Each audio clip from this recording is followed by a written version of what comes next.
بسم الله الرحمن الرحيم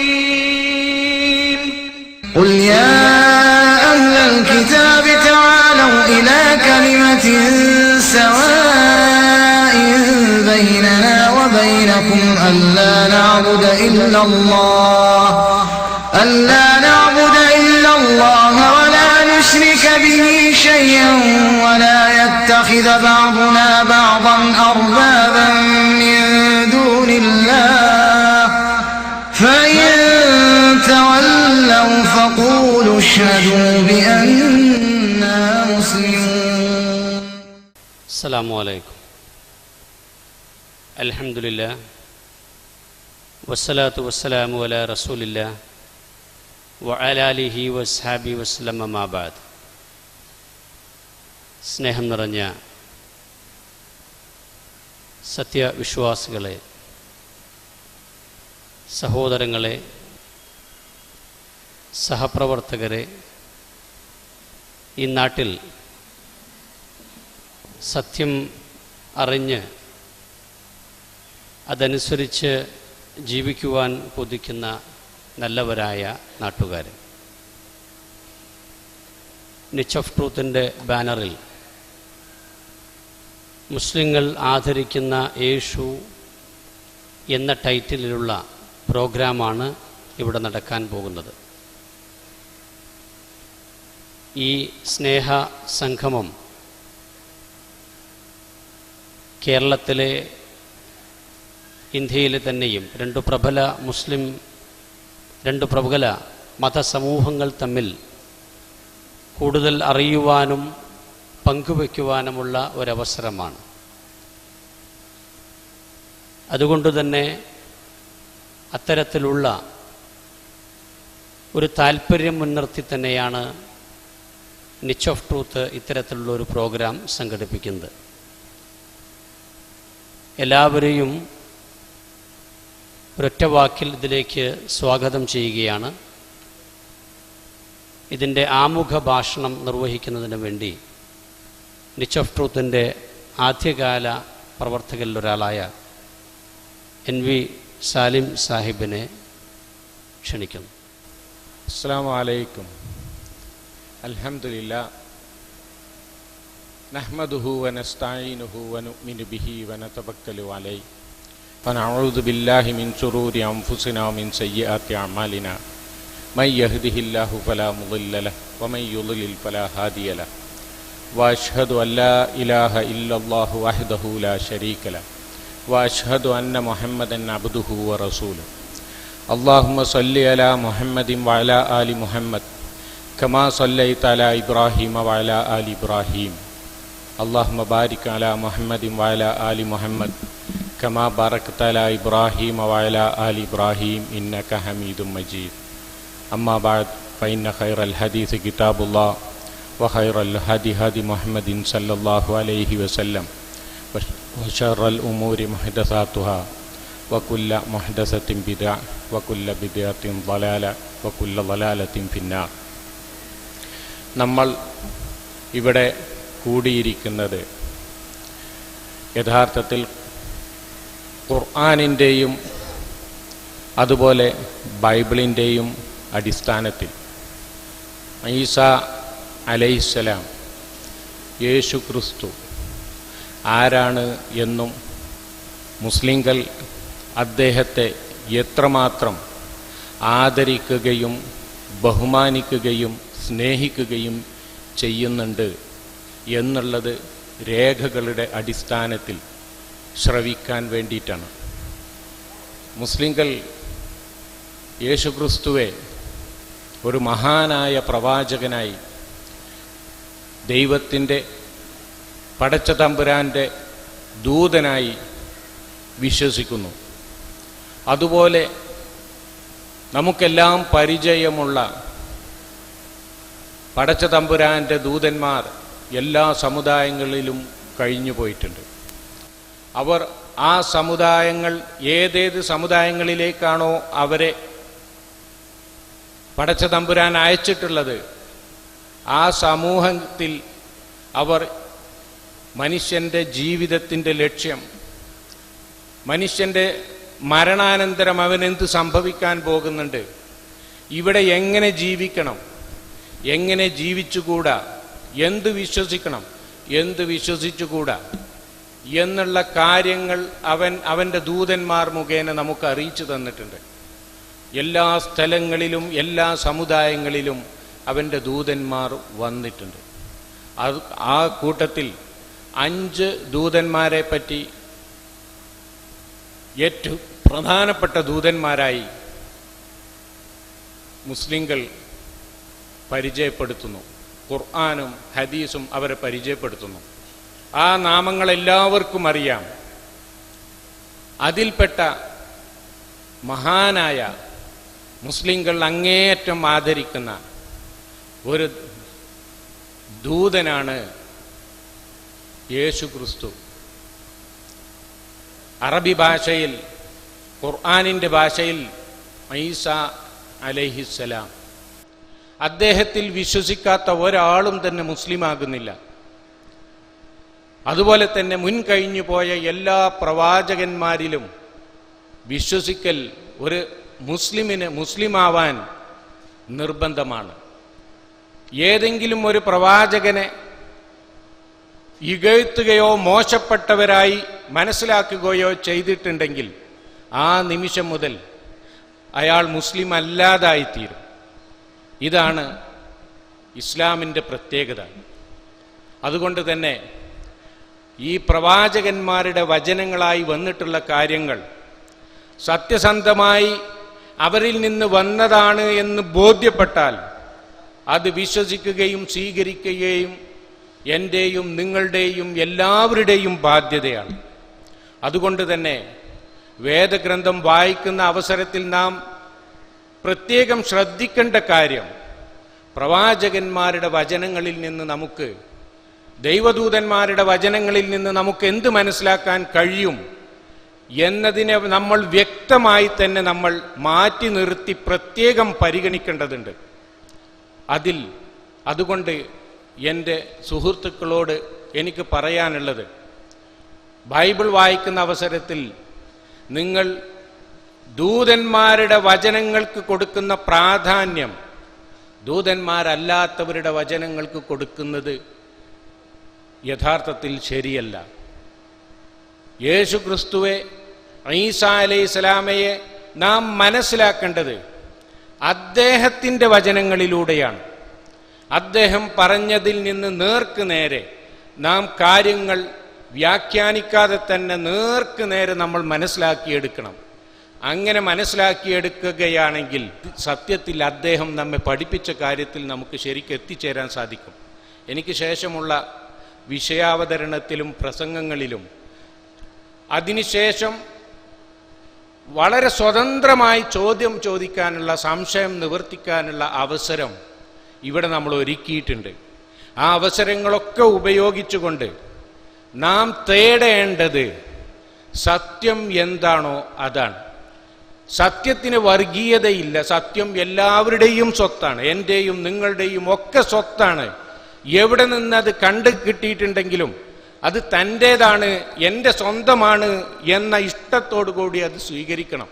അതുകൊണ്ട് നാം തേടേണ്ടത് സത്യം എവിടെയാണ് എന്നുള്ളതാണ്. അത് ബോധ്യപ്പെട്ട് കിട്ടിയിട്ടുണ്ടെങ്കിൽ അത് എൻ്റേതാണ് എന്ന് മനസ്സിലാക്കി അതിനെ സ്വീകരിക്കുകയാണ് വേണ്ടത്. അതുകൊണ്ട് തന്നെ ഇവിടെ ഇനി നടക്കാനുള്ള സെഷനുകൾ, അതുപോലെ ചോദ്യോത്തര വേള, അതെല്ലാം പരമാവധി ഉപയോഗിച്ച് അതിൽ നിന്ന് നമ്മൾ സത്യം എന്താണ് എന്ന് കണ്ടെത്താൻ നമ്മൾ ശ്രമിക്കണം. അത് ഉൾക്കൊള്ളുകയും അതിനുവേണ്ടി അത് സ്വീകരിക്കാൻ തയ്യാറാകുകയും ചെയ്യണം. ഒരു ആമുഖമായിക്കൊണ്ട് എനിക്ക് എന്നോടും നിങ്ങളോടും പറയാനുള്ളത് ഇക്കാര്യമാണ്. അതുകൊണ്ട് ഇതിന് ശേഷം നമ്മുടെ വിഷയാവതരണം അത് 2 സ്റ്റേജായിട്ടായിരിക്കും വിഷയാവതരണം ഉണ്ടാവുക. ഒന്ന്, ഖുർആനിൻ്റെയും ഹദീസിൻ്റെയും അടിസ്ഥാനത്തിൽ ഈസാ അലൈഹിസ്സലാമയുടെ മഹത്വം നമുക്ക് മനസ്സിലാക്കാൻ കഴിയും. അടുത്തത്, ബൈബിളിൽ അതേ കാര്യം അതേപോലെ തന്നെയാണ് വിശദീകരിച്ചിട്ടുള്ളത് എന്ന് നിങ്ങൾക്ക് ഇവിടുത്തെ പ്രസംഗങ്ങൾക്ക് ശേഷം ബോധ്യപ്പെടും. അതിൽ വരുന്ന സംശയങ്ങൾ മനസ്സ് തുറന്ന് ഇവിടെ നിങ്ങൾക്ക് സംശയം ചോദിക്കാവുന്നതാണ്. അതിന് ഇൻഷാ അല്ലാഹ് ഇവിടെ നിന്ന് അത് പരമാവധി അത് വ്യക്തമാക്കാനുള്ള സൗകര്യം നമ്മളിവിടെ ചെയ്തിട്ടുണ്ട്. അതുകൊണ്ട് സ്വതന്ത്രമായി സ്വസ്ഥമായി സത്യം മനസ്സിലാക്കാൻ വേണ്ടി, സത്യം അറിയാൻ വേണ്ടി ചോദ്യങ്ങൾ ചോദിക്കാൻ എല്ലാവരും, പ്രത്യേകിച്ച് സംശയമുള്ള എൻ്റെ സുഹൃത്തുക്കൾ അതിന് രംഗത്ത് വരണം എന്ന് അഭ്യർത്ഥിക്കുകയാണ്. ഇത് ഈ പരിപാടി ഇവിടെ ഇൻഷാ അല്ലാഹ് ഈ മുഖവുരയോടുകൂടി നമ്മൾ തുടങ്ങുകയാണ്. അള്ളാഹു അതിനെ സ്വീകരിക്കുന്ന ഒരു സൽക്കർമ്മമായി സ്വീകരിക്കുകയും സത്യം കണ്ടെത്താൻ നമുക്ക്, സത്യത്തിൽ ഉറച്ചു നിൽക്കാൻ നമുക്ക് പ്രചോദനമേകുകയും ചെയ്യട്ടെ. അസ്സലാമു അലൈക്കും വറഹ്മത്തുള്ളാഹി വബറകാതുഹു. ആമുഖ ഭാഷണത്തിൽ സൂചിപ്പിച്ചതുപോലെ ബൈബിളിലും ഖുർആനിലും ഒരുപോലെ മഹത്വവൽക്കരിക്കപ്പെട്ടിട്ടുള്ള വ്യക്തിത്വമാണ് യേശു ക്രിസ്തുവിൻ്റേത്, അല്ലെങ്കിൽ ഈസാ നബി അലൈഹിസ്സലാമിൻ്റേത്. വിശുദ്ധ ഖുർആനിൻ്റെയും തിരുസുന്നത്തിൻ്റെയും അടിസ്ഥാനത്തിൽ മുസ്ലിങ്ങൾ എങ്ങനെയാണ് ഈസാ നബി അലൈഹിസ്സലാമിനെ മനസ്സിലാക്കുന്നതും നോക്കിക്കാണുന്നതും എന്ന് വിശദീകരിക്കുന്നതാണ് ഒന്നാമത്തെ പ്രഭാഷണം. അതിനുവേണ്ടി ഷമീർ മദിനിയെ ക്ഷണിച്ചുകൊള്ളുന്നു. അസ്സലാമു അലൈക്കും വറഹ്മത്തുള്ളാഹി വബറകാതുഹു.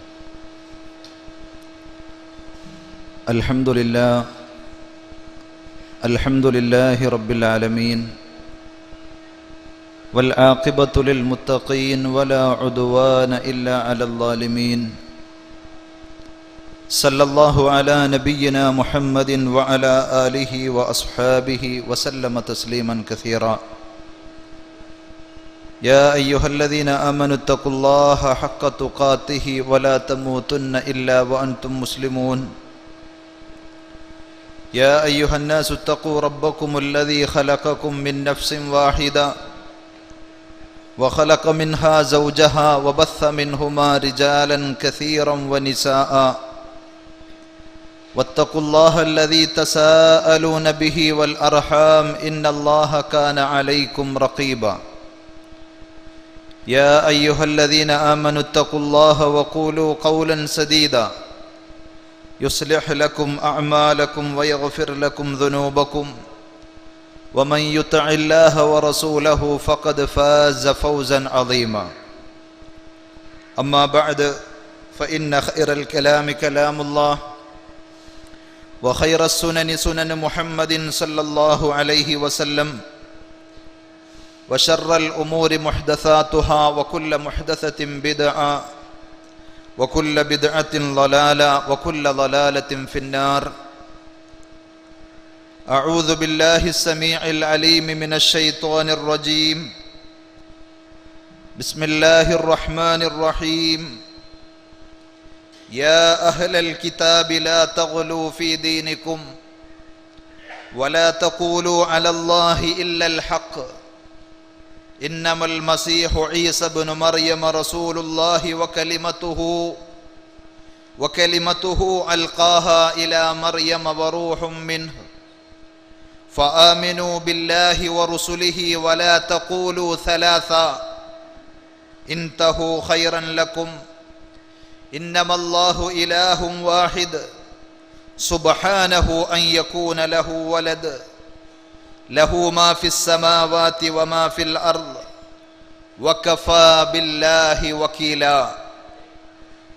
رب اشرح لي صدري ويسر لي أمري واحلل عقدة من لساني يفقه قولي. സ്നേഹാദരണീയരായ സഹോദരന്മാരെ, സഹോദരികളെ, അടുത്തു നിന്നും അകലെ നിന്നും ഈ ശബ്ദം ശ്രവിക്കുന്ന നല്ലവരായ സുഹൃത്തുക്കളെ, മുസ്ലിങ്ങൾ ആദരിക്കുന്ന യേശു എന്ന വിഷയത്തെ സംബന്ധിച്ചാണ് വളരെ മൗലികമായി നമുക്ക് സംവദിക്കുവാനുള്ളത്. പ്രബലമായ രണ്ട് മതങ്ങൾ, ക്രൈസ്തവരും ഇസ്ലാമിൻ്റെ വക്താക്കളായ മുസ്ലിങ്ങളും ഒരുപോലെ ആദരിക്കുന്ന, ബഹുമാനിക്കുന്ന ഒരു മഹാവ്യക്തിത്വം. പക്ഷേ അദ്ദേഹത്തിൻ്റെ പേരിൽ സമൂഹത്തിൽ നിലനിൽക്കുന്ന വ്യത്യസ്തങ്ങളായ വീക്ഷണങ്ങളും ആദർശങ്ങളും ഇവ രണ്ടും തമ്മിൽ തുലനം ചെയ്ത് താരതമ്യം ചെയ്യുമ്പോൾ എന്താണ് ഈ മഹാപ്രവാചകൻ, ഈ മനുഷ്യൻ ലോകത്തോട് പറഞ്ഞത്? ക്രൈസ്തവ സുഹൃത്തുക്കൾ വിശ്വസിക്കുന്നത് പോലെയുള്ള വിശ്വാസങ്ങൾക്കും ആദർശങ്ങൾക്കുമാണോ പ്രമാണങ്ങളുടെ പിൻബലമുള്ളത്? അതല്ല പരിശുദ്ധ ഖുർആനും മുഹമ്മദ് നബി സല്ലല്ലാഹു അലൈഹി വസല്ലമയും പഠിപ്പിച്ചതുപോലെ മുസ്ലിങ്ങൾ വിശ്വസിക്കുന്നത് പോലെയുള്ള വിശ്വാസത്തിനാണോ യേശുവിൻ്റെ തന്നെ സുവിശേഷങ്ങളിലൂടെയും മറ്റു പ്രമാണങ്ങളിലൂടെയും നമുക്ക് സഞ്ചരിക്കുമ്പോൾ കണ്ടെത്തുവാൻ സാധിക്കുന്ന തെളിവുകൾ? സഹസ്രാബ്ദങ്ങൾക്ക് മുമ്പ് ജെറുസലേമിൽ ഇമ്രാന്റെ പുത്രി മറിയക്ക് ജനിച്ച യേശു, മഹാനായ ഈസാ നബി അലൈഹി സ്വലാത്തു വസ്സലാം, ഒരു മുസ്ലിമിനെ സംബന്ധിച്ചിടത്തോളം വളരെയേറെ ആദരവും ബഹുമാനവും അർഹിക്കുന്ന, മുസ്ലിങ്ങളായ എല്ലാവരും അംഗീകരിക്കുകയും ആദരിക്കുകയും ചെയ്യുന്ന മഹാവ്യക്തിത്വത്തിൻ്റെ ഉടമയാണ്. നമ്മൾ വളരെ ശ്രദ്ധിക്കുകയും ചിന്തിക്കുകയും ചെയ്യേണ്ട ഒരു കാര്യം, ഇസ്ലാമിൻ്റെ അന്ത്യപ്രവാചകനായ മുഹമ്മദ് നബി സല്ലല്ലാഹു അലൈഹി വസല്ലമയെ ആക്ഷേപിക്കുകയും പരിഹസിക്കുകയും ചെയ്ത പല ക്രൈസ്തവ സുഹൃത്തുക്കളെയും നമുക്ക് ഈ കഴിഞ്ഞ കാലഘട്ടങ്ങളിലൂടെ കാണുവാൻ സാധിച്ചിട്ടുണ്ട്. പ്രവാചകന്റെ പേരിൽ ഇല്ലാത്ത പല ആക്ഷേപങ്ങളും ആരോപണങ്ങളും നടത്തി പ്രവാചകൻ സല്ലല്ലാഹു അലൈഹി വസല്ലമയെ സമൂഹത്തിൽ കരിവാരി തേക്കുവാൻ ശ്രമിച്ചപ്പോഴും ഒരു യഥാർത്ഥ വിശ്വാസിയെ സംബന്ധിച്ചിടത്തോളം ജീവിതത്തിൻ്റെ ഏതെങ്കിലും ഒരു ഘട്ടത്തിൽ, ഒരു മൈക്രോ സെക്കൻഡിൽ പോലും മഹാനായ ഈസാ നബി അലൈഹി സ്വലാത്തു വസ്സലാമയെ ആ രൂപത്തിൽ അപഹസിക്കുവാനോ കൊള്ളരുതാത്തവനും നീചനുമായി ചിത്രീകരിക്കുവാനോ സാധിക്കുകയില്ല എന്ന് നമ്മൾ തിരിച്ചറിയേണ്ടതുണ്ട്. മഹാനായ ഈസാ നബി അലൈഹി സ്വലാത്തു വസ്സലാമയെ തള്ളിപ്പറയുകയോ അപഹസിക്കുകയോ ചെയ്യുന്നവർക്ക് ഇസ്ലാമിൽ സ്ഥാനമില്ല എന്ന് പരിശുദ്ധ ഖുർആൻ വളരെ കൃത്യമായി നമ്മെ അറിയിക്കുകയും ചെയ്യുന്നുണ്ട്. നബി സല്ലല്ലാഹു അലൈഹി വസല്ലം അതിശക്തമായ രീതിയിൽ അത്തരത്തിലുള്ള ഉപദേശങ്ങൾ നൽകുന്നത് ഹദീസുകളിലൂടെ നമുക്ക് കാണാൻ കഴിയും. പരിശുദ്ധ ഖുർആൻ 3-ാം അധ്യായം സൂറത്ത് ആൽ ഇംറാനിലെ 84-ാമത്തെ വചനത്തിൽ വിശ്വാസികളോടായി പഠിപ്പിച്ചത് ഖുൽ ആമന്നാ ബില്ലാഹി വമാ ഉൻസില അലൈനാ വമാ ഉൻസില അലാ ഇബ്രാഹീം വഇസ്മാഈല വഇസ്ഹാഖ വയഅഖൂബ വൽ അസ്ബാത്ത് വമാ ഊതിയ മൂസാ വഈസാ വന്നബിയ്യൂന മിർ റബ്ബിഹിം ലാ നുഫർരിഖു ബൈന അഹദിൻ മിൻഹും വനഹ്നു ലഹു മുസ്ലിമൂൻ. ഖുൽ, പറയൂ പ്രവാചകരെ, സത്യവിശ്വാസികളെ നിങ്ങൾ പ്രഖ്യാപിക്കുക, ആമന്നാ ബില്ലാഹി, ലോകരക്ഷിതാവായ അല്ലാഹുവിൽ ഞങ്ങൾ വിശ്വസിച്ചിരിക്കുന്നു. വമാ ഉൻസില അലൈന, ആ രക്ഷിതാവ് ഞങ്ങൾക്ക് അവതരിപ്പിച്ചു തന്ന സന്ദേശങ്ങളിലും ഞങ്ങൾ വിശ്വസിച്ചിരിക്കുന്നു. വമാ ഉൻസില അലാ ഇബ്രാഹീമ വ ഇസ്മാഈൽ, ഇബ്രാഹീമിനും ഇസ്മാഈലിനും വഇസ്ഹാഖ വയഅഖൂബ വൽ അസ്ബാത്ത്, ഇസ്ഹാഖ് നബി അലൈഹി സ്വലാത്തു വസ്സലാമക്കും യഅഖൂബ് നബി അലൈഹി സ്വലാത്തു വസ്സലാമക്കും യഅഖൂബ് സന്തതികൾക്കും അവതരിപ്പിക്കപ്പെട്ട സന്ദേശങ്ങളിലും ഞങ്ങൾ വിശ്വസിച്ചിരിക്കുന്നു. വമാ ഊതിയ മൂസ വഈസ, മോശെ പ്രവാചകനും യേശുവിനും അഥവാ മൂസാ നബി അലൈഹി സ്വലാത്തു വസ്സലാമക്കും ഈസാ നബി അലൈഹി സ്വലാത്തു വസ്സലാമക്കും നൽകപ്പെട്ട സന്ദേശങ്ങളിലും ഞങ്ങൾ വിശ്വസിച്ചിരിക്കുന്നു. വന്നബിയ്യൂന മിർ റബ്ബിഹിം, തങ്ങളുടെ രക്ഷിതാവിൽ നിന്ന് പ്രവാചകന്മാർക്ക് നൽകപ്പെട്ട എല്ലാ സന്ദേശങ്ങളിലും എല്ലാ പ്രവാചകന്മാരുടെയും ദൗത്യത്തിലും അവരുടെ സന്ദേശങ്ങളിലും ഞങ്ങൾ വിശ്വസിച്ചിരിക്കുന്നു.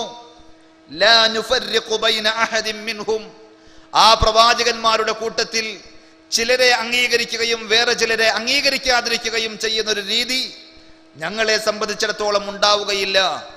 ലോകരക്ഷിതാവ് അവതരിപ്പിച്ച വേദഗ്രന്ഥങ്ങളാണോ, അള്ളാഹു അയച്ച പ്രവാചകന്മാരാണോ, അതിനെ എല്ലാറ്റിനെയും അവരെ എല്ലാവരെയും ഒരേപോലെ ഞങ്ങൾ അംഗീകരിക്കുകയും സ്വീകരിക്കുകയും ആദരിക്കുകയും ചെയ്യുന്നു.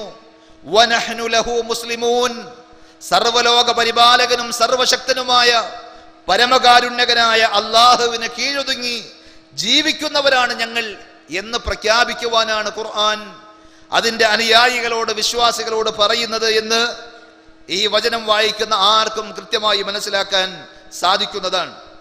ഇതേപോലെ ഖുർആൻ വീണ്ടും ആവർത്തിച്ചു പറഞ്ഞിട്ടുണ്ട്. 2-ാം അധ്യായം സൂറത്തുൽ ബഖറയിലെ 136-ാമത്തെ വചനത്തിൽ ഇതേപോലെ ഇതിന് സമാനമായ വചനം നമുക്ക് കാണുവാൻ സാധിക്കും. അവിടെ അല്ലാഹു പറയുന്നു, വമാ ഊതിയ മൂസ വഈസ വമാ ഊതിയ നബിയ്യൂന മിർ റബ്ബിഹിം ലാ നുഫർരിഖു ബൈന അഹദിൻ മിൻഹും വനഹ്നു ലഹു മുസ്ലിമൂൻ. ഒരു വേർതിരിവുമില്ലാതെ മോശെ പ്രവാചകൻ കടന്നു വന്നത് ഇസ്രായേലിലേക്കല്ലേ, അതുകൊണ്ട് ഞങ്ങൾ അംഗീകരിക്കുകയില്ല എന്നല്ല വിശ്വാസികൾ പറയേണ്ടത്. ഏത് കാലഘട്ടത്തിൽ ഏത് വിഭാഗത്തിലേക്ക് കടന്നു വന്ന പ്രവാചകനായിരുന്നാലും ആ പ്രവാചകന്മാരെല്ലാം പടച്ച തമ്പുരാന്റെ നിയമങ്ങളും നിർദ്ദേശങ്ങളും സമൂഹത്തെ പഠിപ്പിക്കാൻ വന്ന ദൈവത്തിന്റെ സത്യദൂതന്മാരാണെങ്കിൽ അവരെ എല്ലാവരെയും ഞങ്ങൾ അംഗീകരിക്കുന്നു, അവരെ എല്ലാവരെയും ഞങ്ങൾ ആദരിക്കുന്നു. അവരിൽ ഒരാളെ പോലും മോശമായി കാണാൻ, അപഹസിക്കാൻ, ചീത്ത പറയാൻ, കൊള്ളരുതാത്തവരായി ചിത്രീകരിക്കാൻ ഒരു വാശിയുടെ പേരിലെങ്കിലും ഒരു മുസ്ലിമിന് പാടില്ല. അതുകൊണ്ടാണ് നിങ്ങൾ ചിന്തിക്കുകയാണെങ്കിൽ മുഹമ്മദ് നബി സല്ലല്ലാഹു അലൈഹി വസല്ലമയെ ഒരു വിശ്വാസി തന്റെ ജീവനേക്കാൾ സ്നേഹിക്കുന്നു. പ്രവാചകൻ സല്ലല്ലാഹു അലൈഹി വസല്ലം മനുഷ്യരായ എല്ലാവരെക്കാളും, മാതാപിതാക്കളെക്കാളും, സന്താനങ്ങളെക്കാളും എല്ലാം ഒരു വിശ്വാസിക്ക് ഏറ്റവും വേണ്ടപ്പെട്ടവനാണ്.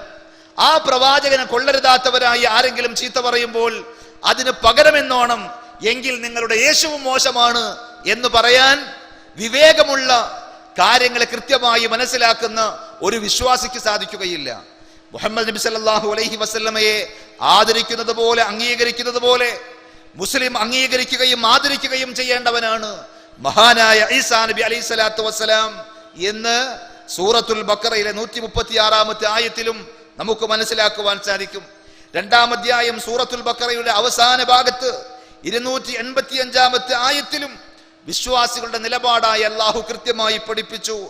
ആമനർ റസൂലു ബിമാ ഉൻസില ഇലൈഹി മിർ റബ്ബിഹി എന്തുടങ്ങുന്ന ആ ആയത്തിൽ വിശ്വാസികളുടെ നിലപാട് പറയുകയാണ്. ലാ നുഫർരിഖു ബൈന അഹദിൻ മിർ റുസുലി, അല്ലാഹുവിന്റെ ദൂതന്മാരിൽ ഒരാളെയും ഞങ്ങൾ അപഹസിക്കുകയോ തള്ളിക്കളയുകയോ ചെയ്യുകയില്ല. എല്ലാവരും സത്യസന്ദേശവുമായി ലോകത്തേക്ക് കടന്നു വന്ന സത്യദൂതന്മാരായിരുന്നു. അവരെ ആദരിക്കുകയും ബഹുമാനിക്കുകയും ചെയ്യേണ്ടതുണ്ട്. ലോകരക്ഷിതാവിനോട് മഹാനായ ഈസാ നബി അലൈഹി സ്വലാത്തു വസ്സലാമക്ക് രക്ഷയ്ക്ക് വേണ്ടി പ്രാർത്ഥിച്ചുകൊണ്ടാണ് ആ നാമം പോലും വിശ്വാസികൾ ഉച്ചരിക്കാറുള്ളത്. കേവലം ഈസാ എന്ന് പറഞ്ഞു പറയാറില്ല, മറിച്ച് മഹാനായ ഈസാ അലൈഹിസ്സലാത്തു വസ്സലാം, ഈസാ അലൈഹിസ്സലാം എന്നിങ്ങനെയാണ് സത്യവിശ്വാസികൾ പറയാറ്. അഥവാ അള്ളാഹുവിന്റെ രക്ഷയും സമാധാനവും അദ്ദേഹത്തിന് ഉണ്ടാകട്ടെ, പീസ് ബി അപ്പോൺ ഹിം എന്ന് പ്രാർത്ഥിച്ചുകൊണ്ടാണ് ഒരു മുസ്ലിം തന്നെയും മഹാനായ ഈസാ അലൈഹിസ്സലാത്തു വസ്സലാമയുടെ നാമം ഉച്ചരിക്കാറുള്ളത്. അതേപോലെ തന്നെ ഈസാ നബി അലൈഹിസ്സലാത്തു വസ്സലാമയെയും അദ്ദേഹത്തിലൂടെ ലോകം ശ്രദ്ധിച്ച ഇഞ്ചീലിനെയും നിരാകരിക്കാനല്ല മുഹമ്മദ് നബി സല്ലല്ലാഹു അലൈഹി വസല്ലമയും പരിശുദ്ധ ഖുർആനും പറയുന്നത്. ചില ആളുകളെങ്കിലും പറയുന്നത് കേട്ടാൽ തെറ്റിദ്ധരിക്കുവാൻ സാധ്യതയുണ്ട്. മുഹമ്മദ് നബി സല്ലല്ലാഹു അലൈഹി വസല്ലം ഈസാ നബി അലൈഹി സ്വലാത്തു വസ്സലാമയുടെ ഒരു ശത്രുവായി കടന്നു വന്നവനെ പോലെ പരിശുദ്ധ ഖുർആൻ ഇഞ്ചീലിനെയും ഈസാ നബി അലൈഹി സ്വലാത്തു വസ്സലാമയെയും വിമർശിച്ച് ഗണ്ണിച്ച് പുതിയൊരു ആശയവുമായി കടന്നു വന്നു എന്നതുപോലെ തോന്നും ചില ആളുകളുടെ അന്ധമായ വിദ്വേഷവും എതിർപ്പും കണ്ടാൽ. വാസ്തവത്തിൽ പരിശുദ്ധ ഖുർആനിന്റെ 114 അധ്യായങ്ങൾ പരിശോധിക്കുന്ന ആർക്കും മനസ്സിലാക്കുവാൻ സാധിക്കും. അവിടെ എവിടെയെങ്കിലും മഹാനായ യേശുക്രിസ്തു പഠിപ്പിച്ച യഥാർത്ഥ സുവിശേഷങ്ങൾക്ക് വിരുദ്ധമായി എന്തെങ്കിലും ഒരു ആശയം പറയുന്നത് കാണുക സാധ്യമല്ല. മുഹമ്മദ് നബി സല്ലല്ലാഹു അലൈഹി വസല്ലമയുടെ ഹദീസുകൾ, പ്രവാചകന്റെ വാക്കുകൾ പരിശോധിച്ചാലും ഒരിക്കലെങ്കിലും മുഹമ്മദ് നബി സല്ലല്ലാഹു അലൈഹി വസല്ലം ഈസാ നബി അലൈഹി സ്വലാത്തു വസ്സലാമയെ വിമർശിക്കുകയോ അദ്ദേഹം പഠിപ്പിച്ച ആശയത്തിന് ഒരു ബദലായി അതിനെ റദ്ദ് ചെയ്ത് അതിനെ തിരസ്കരിച്ച് ഗണ്ണിച്ച് അത് ശരിയല്ല എന്ന് പറഞ്ഞ് ആക്ഷേപിക്കുന്ന വിമർശനത്തിന്റെ ഒരു വാക്കുപോലും നമുക്ക് കാണുവാൻ സാധിക്കുകയില്ല. മറിച്ച് യേശു പഠിപ്പിച്ച യഥാർത്ഥ സുവിശേഷം എന്തായിരുന്നു, എന്ന് കൃത്യമായി വ്യക്തമാക്കുവാനും യേശുവിന്റെ യഥാർത്ഥ ദൗത്യത്തിന്റെ തുടർച്ചയുമായിട്ടാണ് പരിശുദ്ധ ഖുർആനും മുഹമ്മദ് നബി സല്ലല്ലാഹു അലൈഹി വസല്ലമയും കടന്നു വരുന്നത്. ആ യേശുവിന്റെ പേരിൽ പിൽക്കാലത്ത് പലതും പ്രചരിച്ചിട്ടുണ്ട്. ആ യേശുവിന് പരിചയമില്ലാത്ത മഹാനായ ഈസാ നബി അലൈഹി സ്വലാത്തു വസ്സലാം ലോകത്തോട് പഠിപ്പിച്ചിട്ടില്ലാത്ത പലതും അദ്ദേഹത്തിന്റെ പേരിൽ വ്യാജമായി പ്രചരിപ്പിച്ചുകൊണ്ടിരിക്കുന്നു. അദ്ദേഹത്തിന്റെ പേരിൽ ഇല്ലാത്തത് പറഞ്ഞുകൊണ്ടിരിക്കുന്നു. ആ സന്ദർഭത്തിൽ ഏതാണ് ശരി, ഏതാണ് തെറ്റ്, ഏതാണ് അദ്ദേഹം പഠിപ്പിച്ച സത്യമായ സന്ദേശം, ഏതാണ് അദ്ദേഹത്തിന്റെ പേരിൽ വ്യാജമായി കടത്തിക്കൂട്ടിയത് എന്ന് കൃത്യമായി വിശദീകരിക്കുന്ന ചില സന്ദർഭങ്ങൾ ഉണ്ടായിട്ടുണ്ട് എന്നതല്ലാതെ ഈസാ നബി അലൈഹി സ്വലാത്തു വസ്സലാമയെയോ അദ്ദേഹത്തിന്റെ അധ്യാപനങ്ങളെയോ ഒരിക്കലും പരിശുദ്ധ ഖുർആനിലോ പ്രവാചകൻ സല്ലല്ലാഹു അലൈഹി വസല്ലമയുടെ വാക്കുകളിലോ നിരാകരിക്കുന്നതായി, നിഷേധിക്കുന്നതായി, പുച്ഛിക്കുന്നതായി, അപഹസിക്കുന്നതായി നമുക്ക് കാണുക സാധ്യമല്ല. 5-ാം അധ്യായം സൂറത്ത് മാഇദയിലെ 48-ാമത്തെ വചനത്തിൽ പരിശുദ്ധ ഖുർആനും മുൻ വേദഗ്രന്ഥങ്ങളും ഏത് നിലപാട് സ്വീകരിക്കുന്നു? പരിശുദ്ധ ഖുർആൻ മുൻകഴിഞ്ഞു പോയ വേദഗ്രന്ഥങ്ങളോട്, തോറയോടും ഇഞ്ചീലിനോടും തൗറാത്തിനോടും ഇഞ്ചീലിനോടും ഏത് രൂപത്തിലുള്ള സമീപനമാണ് സ്വീകരിച്ചത് എന്ന് കൃത്യമായി വിശദീകരിക്കുന്നുണ്ട്. വഅൻസൽനാ ഇലൈക്കൽ കിതാബ ബിൽ ഹഖ് മുസദ്ദിഖൻ ലിമാ ബൈന യദൈഹി മിനൽ കിതാബ് വമുഹൈമിനൻ അലൈഹി. 5-ാം അധ്യായം സൂറത്തുൽ മാഇദയിലെ 48-ാമത്തെ വചനം അല്ലാഹു പറയുന്നു, വഅൻസൽനാ ഇലൈക്കൽ കിതാബ്, പ്രവാചകരെ താങ്കൾക്ക് നാം വേദഗ്രന്ഥം പരിശുദ്ധ ഖുർആൻ അവതരിപ്പിച്ചു തന്നത് ബിൽ ഹഖ്, സത്യപ്രകാരം, ന്യായപ്രകാരം താങ്കൾക്ക് നാം വേദഗ്രന്ഥം ഇറക്കി തന്നത് മുസദ്ദിഖൻ ലിമാ ബൈന യദൈഹി മിനൽ കിതാബ്, ഇതിനു മുമ്പുള്ള വേദഗ്രന്ഥങ്ങളെ സത്യപ്പെടുത്തിക്കൊണ്ടാണ്. മുഹമ്മദ് നബി സല്ലല്ലാഹു അലൈഹി വസല്ലമയിലൂടെ ലോകം ശ്രവിച്ച പരിശുദ്ധ ഖുർആൻ, ഈസാ നബി അലൈഹി സ്വലാത്തു വസ്സലാമയിലൂടെ ലോകം ശ്രവിച്ച ഇഞ്ചീലിനെ നിഷേധിക്കുകയോ തള്ളിക്കളയുകയോ അല്ല.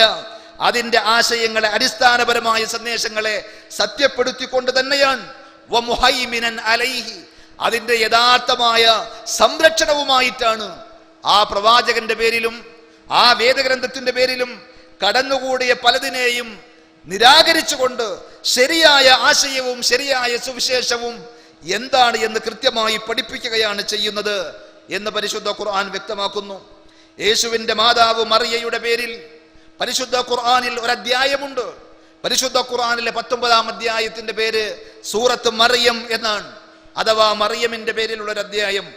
ആ അധ്യായം പരിശോധിക്കുമ്പോൾ മഹാനായ യേശുവിന്റെ ജനനം അതിൽ പ്രതിപാദിക്കുന്നത് കാണുവാൻ സാധിക്കും. ആ യേശുവിന്റെ ജനനത്തോടനുബന്ധമായി തന്റെ മാതാവ് മറിയ സഹിച്ച ത്യാഗം അവിടെ വിശദീകരിച്ചിട്ടുണ്ട്. യേശുവിലൂടെ ലോകം ദർശിച്ച ആദ്യത്തെ അത്ഭുതം പരിശുദ്ധ ഖുർആൻ ആ അധ്യായത്തിലൂടെ വിശദീകരിച്ചിട്ടുണ്ട്. യേശുവിന്റെ സുവിശേഷം എന്തായിരുന്നു എന്ന്, യേശു തന്റെ ജീവിത കാലഘട്ടത്തിൽ ആ സമൂഹത്തിൽ നടത്തിയ പ്രബോധനം എന്തായിരുന്നു എന്ന് തുടങ്ങി പലതും പരിശുദ്ധ ഖുർആൻ 19-ാം അധ്യായം സൂറത്ത് മറിയമിലൂടെ വിശദീകരിക്കുമ്പോൾ അതിലെ 16 മുതൽ 38 വരെയുള്ള വചനങ്ങൾ പ്രത്യേകമായി ആ പ്രവാചകനെയും ആ പ്രവാചകന്റെ മാതാവിനെയും ആ പ്രവാചകന്റെ പ്രബോധിത സമൂഹത്തെയും കുറിച്ചാണ് പ്രതിപാദിക്കുന്നത് എന്ന് കാണുവാൻ സാധിക്കും. പരിശുദ്ധ ഖുർആൻ പറയുന്നു, വദ്കുർ ഫിൽ കിതാബി മറിയം ഇദിൻ തബദത് മിൻ അഹ്ലിഹാ മകാനൻ ശർഖിയ. വേദഗ്രന്ഥത്തിൽ പരിശുദ്ധ ഖുർആനിൽ മറിയമിനെ കുറിച്ചുള്ള പരാമർശം നിങ്ങൾ ഓർക്കുക. ഇദിൻ തബദത് മിൻ അഹ്ലിഹാ മകാനൻ ശർഖിയ, അവർ അവരുടെ ജനതയിൽ നിന്ന് വിദൂര ദേശത്തേക്ക് മാറി താമസിച്ച സന്ദർഭം. കാരണം എന്താണ് എന്ന് ചോദിച്ചാൽ, ഭർത്താവില്ലാത്ത ഒരു സ്ത്രീ, കന്യകയായ ഒരു സ്ത്രീ ഗർഭം ധരിക്കുന്നു എന്നറിയുമ്പോൾ, ജനിക്കാൻ പോകുന്ന ആ പിഞ്ചുബാലന് പിതാവില്ല എന്നറിയുമ്പോൾ ആ സമൂഹത്തിൽ ഉണ്ടായിരുന്ന അലയൊലികളും അവരുടെ ആക്രോശങ്ങളും പരിശുദ്ധ ഖുർആനിലൂടെ നമുക്ക് കാണുവാൻ സാധിക്കും.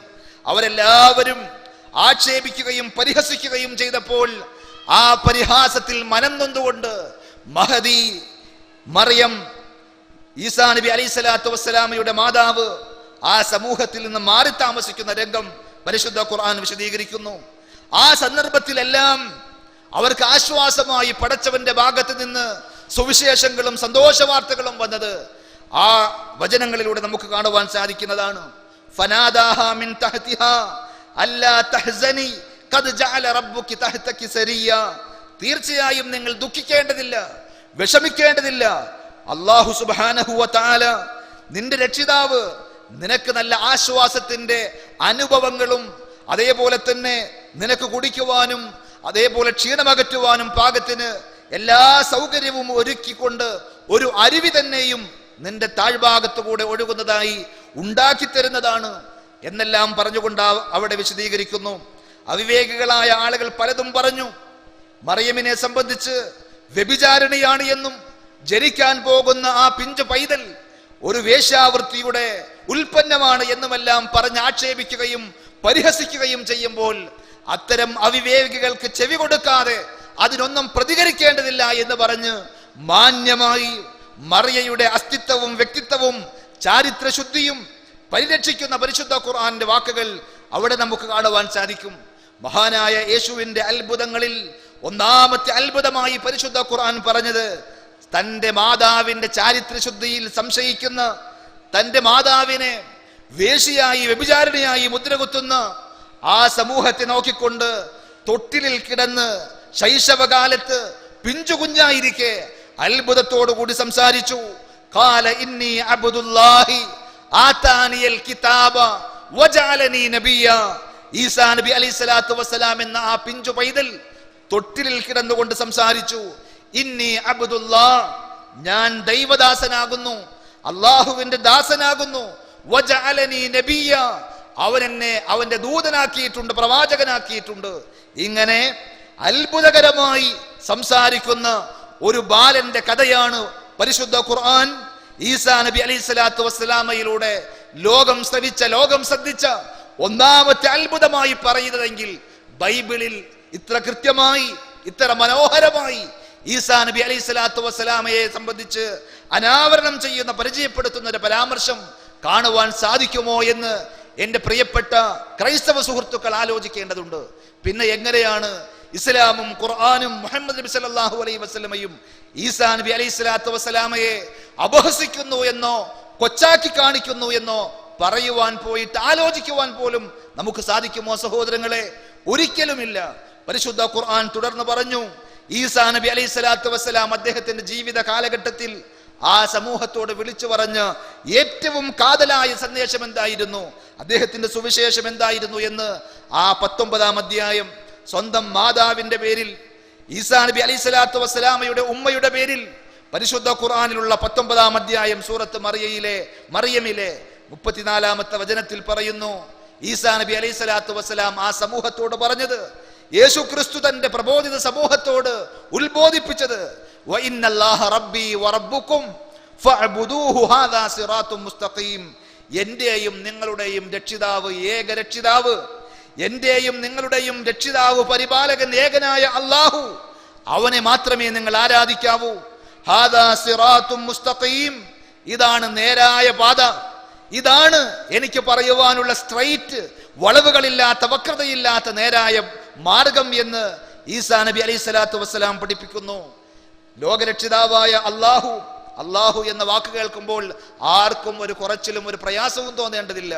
ലോകത്തെ പടച്ചു പരിപാലിക്കുന്ന സർവശക്തനും സർവജ്ഞാനിയും പരമകാരുണ്യകനുമായ ഏക സത്യദൈവത്തിന് അറബിയിൽ പറയുന്ന പേരാണ് അല്ലാഹു എന്നത്. അറബിക് ബൈബിൾ പരിശോധിച്ചാൽ അവിടെയും ഏക സത്യദൈവത്തെ പരിചയപ്പെടുത്തിക്കൊണ്ട് പറയുന്നത്, ലോകരക്ഷിതാവിനെ സംബന്ധിച്ച് പരിചയപ്പെടുത്തുന്നത് അല്ലാഹു എന്ന നാമത്തിലൂടെയാണ് എന്ന് കാണുവാൻ സാധിക്കും. അതുകൊണ്ട് ഈസാ നബി അലൈഹിസ്സലാത്തു വസ്സലാം മുസ്ലിങ്ങളുടെ ദൈവത്തെ എങ്ങനെ പരിചയപ്പെടുത്തി എന്ന് ആരും തെറ്റിദ്ധരിച്ച് ചിന്തിച്ചു പോകേണ്ടതില്ല. മറിച്ച് നമ്മെ എല്ലാവരെയും പഠിച്ചു പരിപാലിക്കുന്ന ഏകനായ സത്യദൈവത്തെ സംബന്ധിച്ച് എല്ലാ ഭാഷയിലും നമുക്ക് കാണുവാൻ സാധിക്കും. അറബി ഭാഷയിൽ പറയുന്നത് അല്ലാഹു എന്നാണ്. അതുകൊണ്ട് വഇന്നല്ലാഹ റബ്ബി വറബ്ബുക്കും, എന്റെയും നിങ്ങളുടെയും രക്ഷിതാവ് ഏകനായ അല്ലാഹുവാണ്. ഫഅബ്ദൂഹു, അതിനാൽ അവനെ മാത്രം നിങ്ങൾ ആരാധിക്കുക. ഹാദാ സിറാത്തും മുസ്തഖീം, ഇതാണ് നേരായ മാർഗം. അപ്രകാരം തന്നെ പരിശുദ്ധ ഖുർആനിൽ മറ്റൊരു അധ്യായമുണ്ട്. പരിശുദ്ധ ഖുർആനിലെ 3-ാം അധ്യായം, മറിയയുടെ പിതാവ് ഇമ്രാനിന്റെ പേരിൽ, ഇമ്രാനിന്റെ ആ കുടുംബനാമത്തിൽ ആണ് പരിശുദ്ധ ഖുർആനിലെ 3-ാം അധ്യായം ഉള്ളത്. അഥവാ ആലു ഇമ്രാൻ, ഇമ്രാനിന്റെ കുടുംബം. ഇമ്രാനിന്റെ കുടുംബത്തിലെ പേരിൽ അറിയപ്പെടുന്ന ആ പരിശുദ്ധ ഖുർആനിലെ 3-ാം അധ്യായം സൂറത്ത് ആൽ ഇമ്രാനിൽ അതിൽ പ്രതിപാദിക്കുന്നത് ഇഞ്ചീലിന്റെ അവതരണത്തെ കുറിച്ച് പറഞ്ഞിട്ടുണ്ട്, പരിശുദ്ധ ഖുർആന്റെ അവതരണത്തെ കുറിച്ച് പറഞ്ഞിട്ടുണ്ട്. എന്തിനാണ് വേദഗ്രന്ഥങ്ങൾ അവതരിപ്പിക്കുന്നത് എന്ന് പരിശുദ്ധ ഖുർആൻ കൃത്യമായി പറഞ്ഞു തന്നിട്ടുണ്ട്. മറിയയുടെ മാതാവിന്റെ നേർച്ചയെ സംബന്ധിച്ച് പറഞ്ഞിട്ടുണ്ട്. ഇത് ഖാലത്ത് ഇംറഅതു ഇമ്രാൻ റബ്ബി ഇന്നി നദർതു ലക മാ ഫീ ബത്നി മുഹററ. ഈസാ നബി അലൈഹിസ്സലാത്തു വസ്സലാമയുടെ മാതാവ് മറിയയുടെ ഉമ്മ ഗർഭിണിയായിരിക്കെ പടച്ചവനോട് ചെയ്യുന്ന ഒരു നേർച്ച, ഒരു വാക്ക് പരിശുദ്ധ ഖുർആൻ ഉദ്ധരിക്കുന്നു. ഇത് ഖാലത്ത് ഇംറഅതു ഇമ്രാൻ റബ്ബി ഇന്നി നദർതു ലക മാ ഫീ ബത്നി മുഹററ. എന്റെ ഉദരത്തിൽ വളരുന്ന ഈ കുഞ്ഞിനെ ദൈവമേ, പടച്ചവനെ, അല്ലാഹുവേ, നിന്റെ മാർഗത്തിൽ ഇതാ ഞാൻ നേർച്ചയാക്കിയിരിക്കുന്നു എന്ന് പറയുന്നു. മറിയയുടെ ജനനവും അതിനുശേഷമുള്ളവരുടെ വളർച്ചയും ദൈവത്തിന്റെ കൃപയും എല്ലാം കൃത്യമായി പരിശുദ്ധ ഖുർആനിൽ നമുക്ക് കാണുവാൻ സാധിക്കും. സൂറത്ത് ആൽ ഇംറാനിലെ ആ ആയത്തുകളിലൂടെ കണ്ണോടിക്കുന്ന ആർക്കും അതിനുശേഷം യേശുവിന്റെ ജനനം പരിശുദ്ധ ഖുർആൻ പരാമർശിച്ചിട്ടുണ്ട്. ഇവിടങ്ങളിൽ എവിടെയെങ്കിലും സംശയാസ്പദമായ ഒരു പരാമർശം പോലും നടത്താതെ യേശുവിനെയും യേശുവിന്റെ മാതാവ് മറിയയെയും പ്രശംസിക്കുകയും അങ്ങേയറ്റം ആദരിക്കുകയുമാണ് പരിശുദ്ധ ഖുർആൻ ചെയ്തിട്ടുള്ളത്.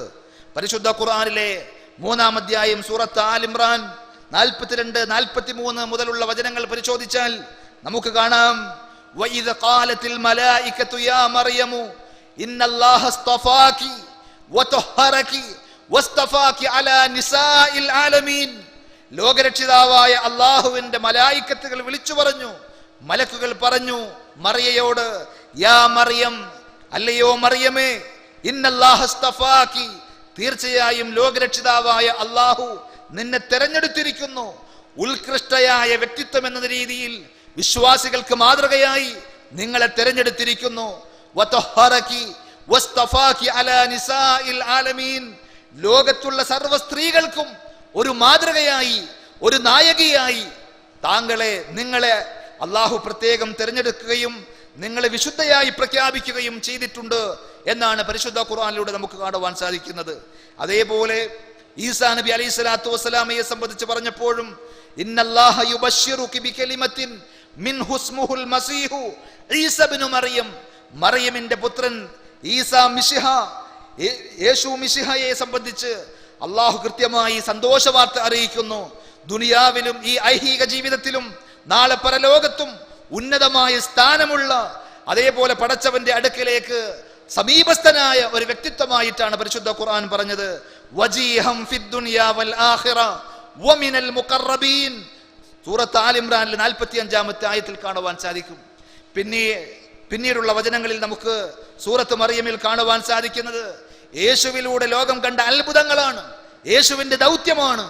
യേശുവിനെ സംബന്ധിച്ച് വിശദീകരിക്കുന്ന വചനങ്ങളിൽ കാണാം, വറസൂലൻ ഇലാ ബനി ഇസ്രായീൽ, ഇസ്രായേൽ സന്തതികളിലേക്ക് അയക്കപ്പെട്ട ഒരു ദൂതനാണ് അദ്ദേഹം.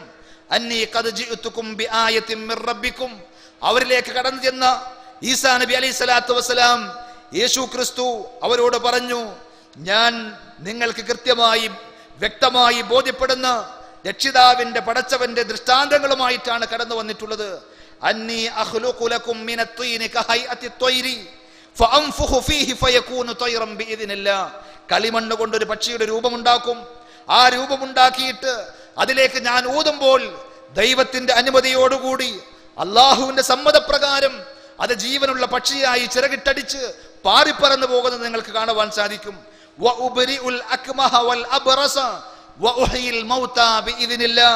ജന്മന അന്ധത ബാധിച്ചവരെയും പാണ്ഡുരോഗികളെയും ഞാൻ അള്ളാഹുവിന്റെ അനുമതി പ്രകാരം സുഖപ്പെടുത്തും.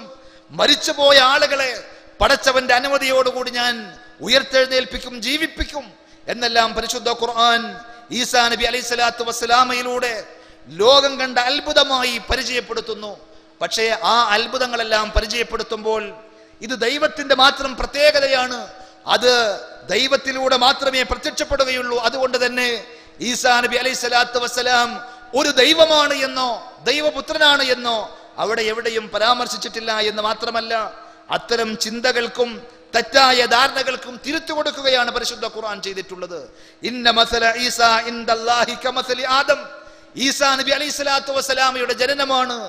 ഈസാ നബി അലൈഹിസ്സലാത്തു വസ്സലാമയെ അഥവാ യേശു ക്രിസ്തുവിനെ ദൈവമെന്നും ദൈവപുത്രനെന്നും ഉന്നതമായി പരിധി വിട്ട് വാഴ്ത്തുന്നതിലേക്ക് നിങ്ങളെ പ്രേരിപ്പിക്കുന്നതെങ്കിൽ അള്ളാഹു പറഞ്ഞു തന്നു, ഈസാ നബി അലൈഹി സ്വലാത്തു വസ്സലാമയെ പടച്ചവന്റെ അടുക്കൽ ഉപമിക്കാവുന്നത് അള്ളാഹുവിനെ സംബന്ധിച്ചിടത്തോളം ഈസാ നബി അലൈഹി സ്വലാത്തു വസ്സലാമയെ സംബന്ധിച്ച് പറഞ്ഞാൽ അത് ആദമിനെ പോലെയാണ്. ആദമിന് മാതാവും പിതാവുമില്ലാതെയാണ് ജനിച്ചത്. ഈസാ നബി അലൈഹി സ്വലാത്തു വസ്സലാമയെ മാതാവിൽ നിന്ന് മാത്രമായി അള്ളാഹു സൃഷ്ടിച്ചു. രണ്ടും അള്ളാഹുവിന്റെ അത്ഭുതം എന്നല്ലാതെ, അള്ളാഹുവിന്റെ ദൃഷ്ടാന്തം എന്നല്ലാതെ ഒരിക്കലും അവരെ ദൈവമോ ദൈവത്തിന്റെ പുത്രന്മാരോ ആക്കി മാറ്റുവാൻ അത് തെളിവല്ല എന്നും കൃത്യമായി പഠിപ്പിച്ചു. ഈസാ നബി അലൈഹി സ്വലാത്തു വസ്സലാമയുടെ ദൗത്യം, അദ്ദേഹത്തിന്റെ സുവിശേഷം ആൽ ഇംറാനിലെ 51-ാമത്തെ വചനത്തിലും ഖുർആൻ ആവർത്തിക്കുന്നു, ഇന്നല്ലാഹ റബ്ബി വറബ്ബുക്കും ഫഅബ്ദൂഹു ഹാദാ സിറാത്തും മുസ്തഖീം.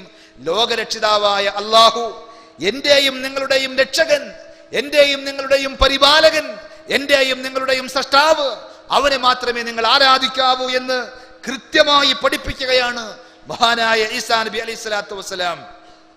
ലോകരക്ഷിതാവായ അല്ലാഹു സൂക്ഷ്മവും സ്ഥൂലവുമായ ചരാചരങ്ങളെയും പടച്ച് പരിപാലിക്കുന്ന സാക്ഷാൽ സത്യദൈവമായ അല്ലാഹു അയച്ച സർവ്വദൂതന്മാരും അടിസ്ഥാനപരമായി പഠിപ്പിച്ച യഥാർത്ഥ സന്ദേശം എന്താണ് എന്ന് ചോദിച്ചാൽ ഇത് തന്നെയാണ് എന്ന് കാണുവാൻ സാധിക്കും. ഈസാ നബി അലൈഹി സ്വലാത്തു വസ്സലാമയുടെ ചരിത്രം പറഞ്ഞ സ്ഥലങ്ങളിലെല്ലാം ഏറെക്കുറെ ഖുർആൻ ആവർത്തിച്ചു പറഞ്ഞ ഈ സന്ദേശം, ലോകരക്ഷിതാവായ ഏക സത്യദൈവത്തെ മാത്രമേ ആരാധിക്കുവാൻ പാടുള്ളൂ എന്ന സന്ദേശം കേവലം ഈസാ നബി അലൈഹി സ്വലാത്തു വസ്സലാമയുടെയും മുഹമ്മദ് നബി സല്ലല്ലാഹു അലൈഹി വസല്ലമയുടെയും മാത്രം പ്രബോധന വിഷയമായിരുന്നില്ല.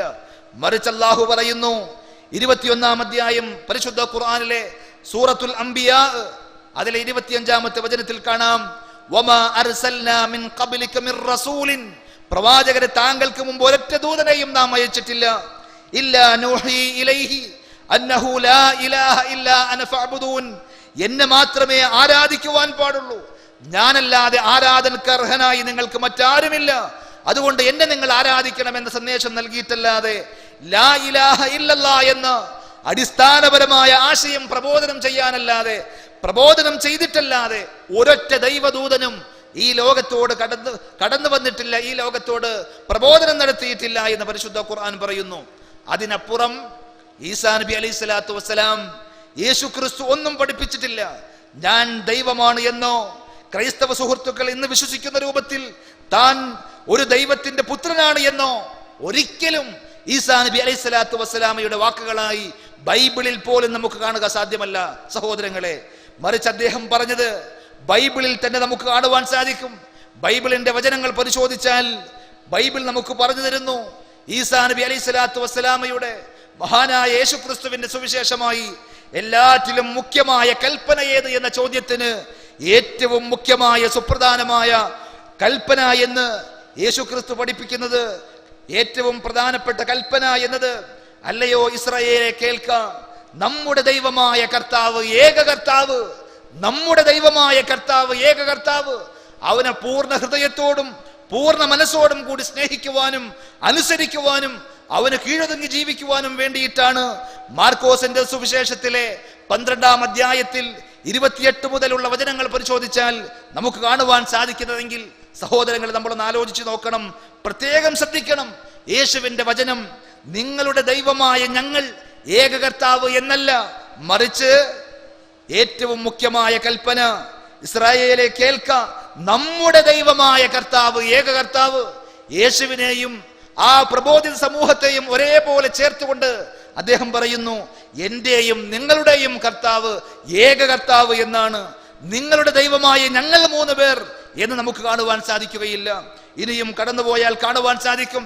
യോഹന്നാനിന്റെ സുവിശേഷത്തിൽ 5:30 നമുക്ക് കാണുവാൻ സാധിക്കുന്നത്, സ്വമേധയാ ഒന്നും ചെയ്യാൻ എനിക്ക് സാധിക്കുകയില്ല, ഞാൻ ശ്രവിക്കുന്നത് പോലെ ഞാൻ വിധിക്കുന്നു, എന്റെ വിധി നീതിപൂർവകമാണ്, കാരണം എന്റെ ഇഷ്ടമല്ല എന്നെ അയച്ചവന്റെ ഇഷ്ടമാണ് ഞാൻ അന്വേഷിക്കുന്നത്. സഹോദരങ്ങളെ, അവിടെയും ആ വചനങ്ങൾ നമ്മൾ പ്രത്യേകമൊന്ന് കാതോർക്കേണ്ടതുണ്ട്, നമ്മുടെ മനസ്സിൽ നമ്മൾ കോറിയിടേണ്ടതുണ്ട്. എന്നെ അയച്ചവന്റെ, അഥവാ ഞാൻ അയക്കപ്പെട്ടവനാണ്, സർവശക്തനായ ദൈവത്തിന്റെ ദൂതനാണ് ഞാൻ എന്നാണ് ബൈബിളിൽ തന്നെയും നമുക്ക് കാണുവാൻ സാധിക്കുന്നത്. യോഹന്നാന്റെ സുവിശേഷം 17:3 വീണ്ടും നമുക്ക് കാണുവാൻ സാധിക്കും, ഏക സത്യദൈവമായ അവിടത്തെയും അങ്ങ് അയച്ച യേശു ക്രിസ്തുവിനെയും അറിയുക എന്നതാണ് നിത്യജീവൻ. അപ്പോ ആരാണ് യേശു? ആരാണ് യേശു? യേശുവിനെ അയച്ച സത്യദൈവത്തെ സംബന്ധിച്ച് പരാമർശിക്കുന്നു. ആ ദൈവത്താൽ അയക്കപ്പെട്ട ദൂതനായി യേശുവിനെ പരിചയപ്പെടുത്തുകയും ചെയ്യുന്നു. പരിശുദ്ധ ഖുർആൻ പറഞ്ഞത് അങ്ങനെ തന്നെയല്ലേ? ആ പരിശുദ്ധ ഖുർആന്റെ സന്ദേശം എങ്ങനെയാണ് ക്രൈസ്തവ സുഹൃത്തുക്കൾക്ക് ഒരു വർഗീയതയുടെയും ഒരു പരിഹാസത്തിന്റെയും ഒരു വിമർശനത്തിന്റെയും വചനമായി കാണുവാൻ സാധിക്കുക? യേശു പഠിപ്പിച്ച അതേ ആശയം, യേശുവിന്റെ അതേ സുവിശേഷം നമുക്ക് കാണുവാൻ സാധിക്കുന്നു.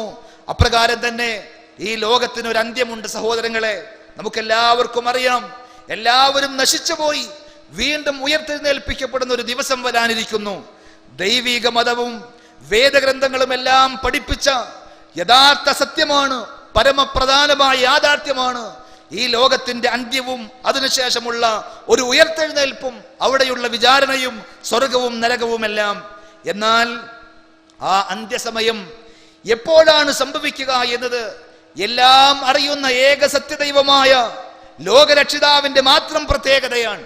അത് എപ്പോഴാണ് സംഭവിക്കുക എന്ന് യേശുവിനോട് ചോദിക്കുമ്പോൾ യേശുവിന്റെ സന്ദേശം, യേശുവിന്റെ ഉപദേശം ബൈബിൾ പരിശോധിക്കുന്ന ആർക്കും കാണുവാൻ സാധിക്കും. മത്തായിയുടെ സുവിശേഷ മത്തായിയുടെ 24:36 നമുക്ക് കാണുവാൻ സാധിക്കും.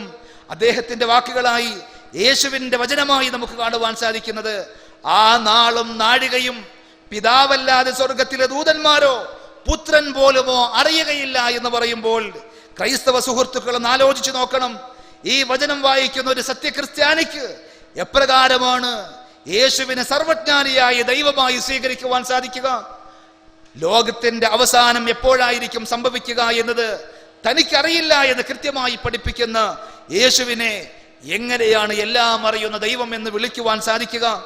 ഒരാളുടെ യഥാർത്ഥ അനുയായി, ഒരാളുടെ യഥാർത്ഥ ഫോളോവർ എന്ന് പറഞ്ഞാൽ അദ്ദേഹത്തിന്റെ അധ്യാപനങ്ങൾ കൃത്യമായി മനസ്സിലാക്കുകയും അവയെ സത്യസന്ധമായി പിൻപറ്റുകയും ചെയ്യുന്ന ആളാണ് എന്നതിൽ നമുക്കാർക്കും സംശയമില്ല.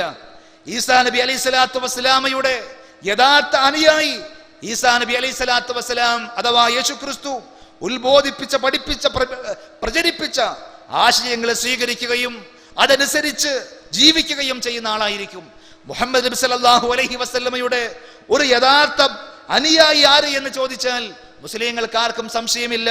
പ്രവാചകൻ സല്ലല്ലാഹു അലൈഹി വസല്ലം ഉപദേശിച്ച ഉപദേശങ്ങളെയും നിർദ്ദേശങ്ങളെയും എല്ലാം ശിരസിലേറ്റി ആത്മാർത്ഥമായി ചാണിന് ചാണായും മുഴത്തിന് മുഴമായും പ്രവാചകൻ സല്ലല്ലാഹു അലൈഹി വസല്ലമയെ അനുധാവനം ചെയ്യുന്ന ആളുകളായിരിക്കും എന്നതിൽ ആർക്കും സംശയമില്ലെങ്കിൽ സഹോദരങ്ങളെ, ഈസാ നബി അലൈഹി സ്വലാത്തു വസ്സലാമയുടെ വിഷയത്തിൽ യേശു തന്റെ ജീവിതത്തിൽ ഒരിക്കലും പഠിപ്പിക്കാത്തതും അവിടുന്ന് പഠിപ്പിച്ചതിന് ഘടകവിരുദ്ധവുമായ ഒരു സിദ്ധാന്തം പേറിക്കൊണ്ട് അദ്ദേഹത്തിന് പരിചയമില്ലാത്ത, അദ്ദേഹം സമൂഹത്തോട് വിളംബരം ചെയ്തിട്ടില്ലാത്ത ഒരാശയം അഥവാ ത്രിയേകത്വ സിദ്ധാന്തം എന്നത് പിതാവും പുത്രനും പരിശുദ്ധാത്മാവും എന്നീ 3 ആളത്വങ്ങൾ കൂടിയ ഒന്ന്, അതാണ് ദൈവസങ്കല്പം. വിശുദ്ധമായ ത്രിത്വം എന്ന പേരിൽ, ട്രിനിറ്റി എന്ന പേരിൽ ക്രൈസ്തവ സുഹൃത്തുക്കൾ പറയുമ്പോൾ ഒരു യഥാർത്ഥ യേശുവിന്റെ അനുയായിക്ക് എങ്ങനെ അത് അംഗീകരിക്കുവാൻ സാധിക്കും? യേശു അദ്ദേഹത്തിന്റെ ജീവിതത്തിൽ ഒരിക്കലെങ്കിലും ഇങ്ങനെ ഒരു ട്രിനിറ്റി പഠിപ്പിച്ചിട്ടുണ്ടോ? പിതാവും പുത്രനും പരിശുദ്ധാത്മാവും കൂടിയ 3 പേരുടെയും ഒരു സംഗമമാണ് നമ്മുടെ ഏകദൈവ സിദ്ധാന്തമെന്ന് ഈസാ നബി അലൈഹി സ്വലാത്തു വസ്സലാം മഹാനായ യേശു ക്രിസ്തു പഠിപ്പിച്ചിട്ടുണ്ടോ? ബൈബിളിൽ എവിടെയെങ്കിലും യേശുവിന്റെ ഒരു സുവിശേഷമായി അത് നമുക്ക് കാണുവാൻ സാധിക്കുമോ? ഇല്ല എങ്കിൽ ആ ഒരു ആശയം പേറി നടന്നുകൊണ്ട് ഞങ്ങൾ യഥാർത്ഥ യേശുവിന്റെ അനുയായികളാണ് എന്ന് പറയാൻ, യേശുവിനെ ആദരിക്കുകയും ബഹുമാനിക്കുകയും പിൻപറ്റുകയുമാണ് ഞങ്ങൾ എന്ന് പറയാൻ ഒരു സത്യക്രിസ്ത്യാനിക്ക് സാധിക്കുമോ സഹോദരങ്ങളെ? ഇതാണ് നമ്മൾ ചിന്തിക്കേണ്ടത്.